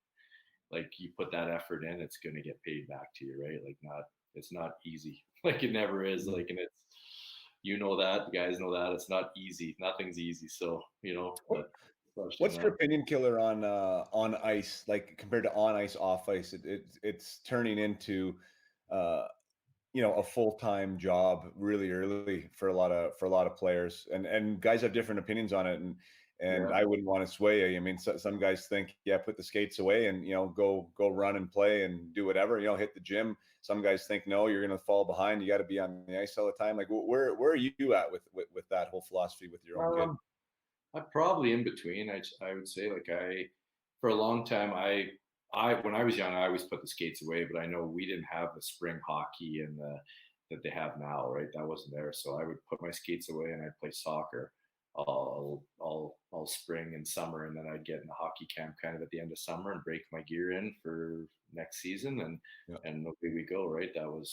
And even I've kind of emulated that with my boy, where he puts the gear away and he's played lacrosse. He loved lacrosse. So he's played real competitive lacrosse every spring and no hockey. And then, I put him in a couple camps at the end of summer and break in his new skates and whatever he needs to get ready, and then go to tryouts. But now, just starting this year, he's getting into that peewee kind of double eight double A age group and tryouts, and it's getting a little more competitive. And he wanted to do more, so I thought I will put him in a bit of spring stuff and let him. But I mean, that was on his command, not mine. So he Right, just right. go more and play that, which is fine. And but I mean, I guess to each his own. I always thought that you pushing your kid and putting him in spring hockey and off ice workouts and all the way through is not going to make him any better than the kid that doesn't do it, does something else, and then does a camp and comes or whatever. Like, I Right. don't think you're going to fall behind myself. Again, Yeah. like you said, we've got their own opinion for sure and their own way. But for me, I'm probably more that way where it's like, let them do something else. Like, they got to be varied and skill set in sports and meet some new kids and a new social network and be coached by someone else, right? Like, because that new coach in lacrosse brings new skill sets, new, you Right. know, life Yeah. lessons. He's going to teach them that I'm coaching hockey, or we're same coaches in hockey are bringing, right? So he'll bring him something else. He's going to learn some new skill sets physically. So I'm a big kind of proponent more of, doing that. Mixing it up. Yeah, the Yeah, whole it's tough too because some of these, like my oldest son, for instance, Hudson. I mean, not that he doesn't have any other interests. He does. Like he likes mountain biking, he likes doing this, he likes doing that. But I mean, if he could play hockey every day, I think he would play hockey every day, right? yeah. Like, and Let, and let it's him. like, If you gosh, facilitate some, then well, right. I know, and that's the tough one for a parent, right? Is like, well, I really am from kind of that side, like the side of the fence of, no, man, like go do something else. Like, I mean, like, one, it's good for you. Two, I think it keeps the fire even brighter for hockey, Totally, and I agree. Yeah. yeah, and the one thing which was an interesting little experiment, but it was a forced on us experiment. Everyone loves spring hockey. I do too, because it's like, it's this kind of opportunity to sort of play the way minor hockey's done now. You can kind of go play how you want to play, right? I think Yeah. it's cool. I think it's neat for the kids. So I'm not anti spring hockey, but it is a lot of hockey, especially when you coach it, which I was, right? So I Yeah. was going to coach his spring team again, and we were set up with the Stingers, and then COVID strikes, and there's no spring hockey, so no one's playing hockey anywhere. Yeah. Hudson is like a super motivated, like 11-year-old. It's crazy. Like he was wanting to work out, and he was doing his plyometrics, and he's shooting pucks, and he's doing all these things, right? Just kind of being a kid, a hockey kid, without touching the ice. And then when he came back and touched the ice after 2.5 months, I guarantee you he was better than he would have been if he played spring hockey the whole time. Like, Yeah. and so, like, for me, that was just like a little bit of an affirmation going like, yeah, I mean, sometimes it maybe more isn't better, right? Like sometimes a variation might be better because he was stronger on his skates. His legs were stronger. He would have more, like, the stuff that he was doing just made him a better athlete, right? Which made him a better hockey player. So that was just anecdotal, obviously, for me, but it was like interesting, like that maybe there is something to this, right? To allow them to Even go. when Tom Rennie took over with Hockey Canada, right? And I Mm, mean, he came in. I remember listening to him, and it was probably a year or so ago or more that he came out and was saying kids need to play other sports. Like, they shouldn't be playing hockey. They believe that they should be doing other things, and it's better. And I was kind of shaking my head. People heard. I'm like, I agree with that. Like, that's me too. Like, I think it's, and you said, like, it keeps the fire too, because they don't play, and all of a sudden it's like, all right, I'm excited to get back. I'm ready to go, right? Not just another go back to the yeah, ring. And right. again, some kids are different, right? Like, your boy Hudson might be him, but it might not be your middle boy, right? Like, he Yeah, yeah, might, no, 100%. you know Yeah, what I no, mean? Like, he might only need to play this, and he needs a break to get himself excited again to play or whatever, because yeah. he'll just wear out of it, right? So to each his own, I guess. But that's kind of where I sit, is that mentality as well. I guess the message for me though is to parents is that sometimes, like, I just hear from parents that, like, well, it's just so much. I mean, there's so much, and what do you say no to, right? Because Yeah. there's always a power skating camp or somebody that says your kid's good and come to this camp and play Yeah. spring, and it's like, when does it end, right? And I guess Yeah. you just don't make your decision feeling like you're going to get left behind. I think, like, that's the biggest, like, my yell it from the mountaintop is like, he'll if he's going to play, he's going to play.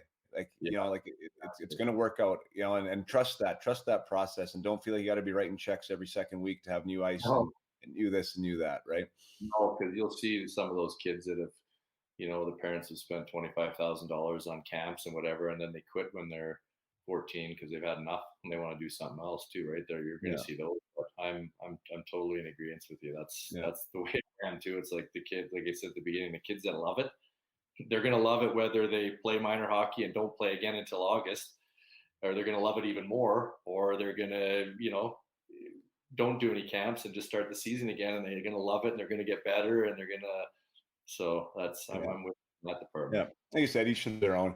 But yeah, I mean, I hate when people make the academy decision or make all these being involved in hockey because maybe they haven't been as close to it as you and I have, so they feel like, well, I got to support my kid, I got to do what's right for him, I want him to do well, Yeah, um, and they don't really know that you don't actually have to do that. I mean, you can yeah, take a breath, take a step back. I mean, it's okay. You're not totally. doing a disservice to anyone. Yeah. But you know what? We've been talking forever. You've been such an awesome guest. 2 o'clock already. My goodness, here almost 2 hours. Uh, I told Killer, I'll tell everyone. I was like, well, if you're a terrible guest, we'll just cut you off at about 30 minutes. So I guess you passed the test because we're at 2 hours here. So Technical difficulties. Can't hear you. All right, click. See you later.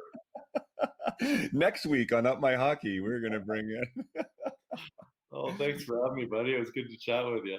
No, it was awesome. It was awesome. Well, maybe we'll do it again sometime. We'll get into Yeah, more of the Mannheim stories, which are funny. exactly. But anyways, no, that's Yeah, great, man. I really appreciate it. It's nice to go back and reflect, like I said earlier. Like kind of how it all works. Like we have this idea of what the NHL is and how it is to get there and what it's like when you get there, and everyone has a little different way and a little different path. And to be drafted ahead of two probably Hall of Famers is a really interesting spot to be in, right? And to talk about that, and you still got 150 games is nothing to shake a stick at, and you got that Stanley Cup on your shelf there, and that's pretty cool. So, anyways, I appreciate your time and thanks. You've been a great yeah, guest. no, it's good. I'm glad to hear what you're doing, and I'm sure, like you said, a lot of those kids you speak with will get a huge bonus with some of the advice you can give them for sure. So Oh, it's that's good. awesome. I appreciate that. All right, Killer. Well, we'll end this. Thanks so much, and I'll talk to you off air here once I press stop. All right, sounds good, buddy. Take care. Thank you guys for listening to that conversation with my friend Steve Kelly. What an amazing story. What a humble guy. He's so easy to laugh first at himself.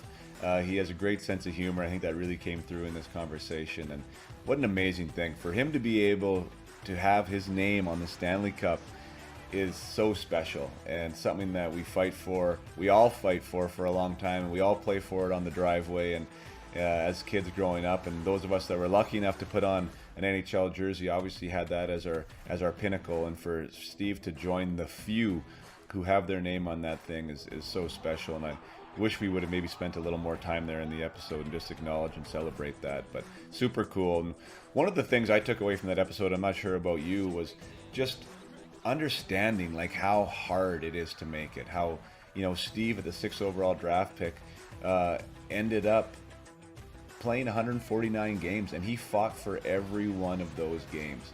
And sometimes sure, there's things that we can do different, and there's things that we can pick apart and say, yeah, we could have done this or we could have done that. But you know what? Things need to go right too at times. Things that the opportunity has to be right, the situation has to be right, the right guy needs to be hurt for you at the right time, or a coach needs to like you at the right time. It's just a funny, interesting game because there is some luck involved, and of course we have to do what we need to do, and we need to step into the opportunity when it's there. But it's a tough game. It's a tough industry. There's new guys coming up all the time, and it's tough to get your foot in the door. And then, like Steve said, is to actually stay there, to keep being there, and to be acknowledged as being a full-time NHLer. So we've heard stories not only from Steve, but from others like Scotty Nickel and Danny Briere and Wade Redden and all these guys that have told their version of how they either got there or were getting their foot in the door, or how they were able to stay there. And I think that's real special. And with Steve, one of the things that I thought was amazing is that, the backbone of what he was all about was that he was having fun. And he thinks that's the most important thing. And the more I think about it, I can't really agree more. You have to enjoy this thing from a youth level all the way up through junior and all the way through pro. And sometimes once you start getting paid for it, you can lose a little bit of that fun because you do look at it as a profession, and you look at it as something serious and something that's completely results oriented, and we lose sight of the fact that this is supposed to be a good time, and that's why we picked up the skates in the first place, and that's why we picked up a stick. So Steve was like that, regardless of where he played, whether he was in the minors or whether he was in the NHL, he made sure he was having a good time, and he always had that fire at his belly, and he always had that competitive spark, and he just enjoyed the game, right? And so whether it's 149 games like Steve, 41 like me, or 1,000 like Brian McCabe, it's keeping that fun be a massive piece, and keep that strong, and find ways within the game for you, whatever's fun for you, you athletes out there. What makes hockey fun. Enjoy your teammates, enjoy scoring goals, have fun skating, stopping guys coming down on you for your defenseman or a goalie, making those big saves. Like, really enjoy that and celebrate that, and allow yourself to step into those moments that really brings some sparkle in your eye, and want you to put a smile on your face. I see a lot of kids, even the kids that I practice, that it seems like we're really serious about the sport. It is a sport, and it is something we should have fun with. So, Steve, thank you for that, reminding us that, this is a fun thing. It should be fun, and we need to keep it fun. And for everyone else out there, play hard, keep your head up. Till next time, cheers.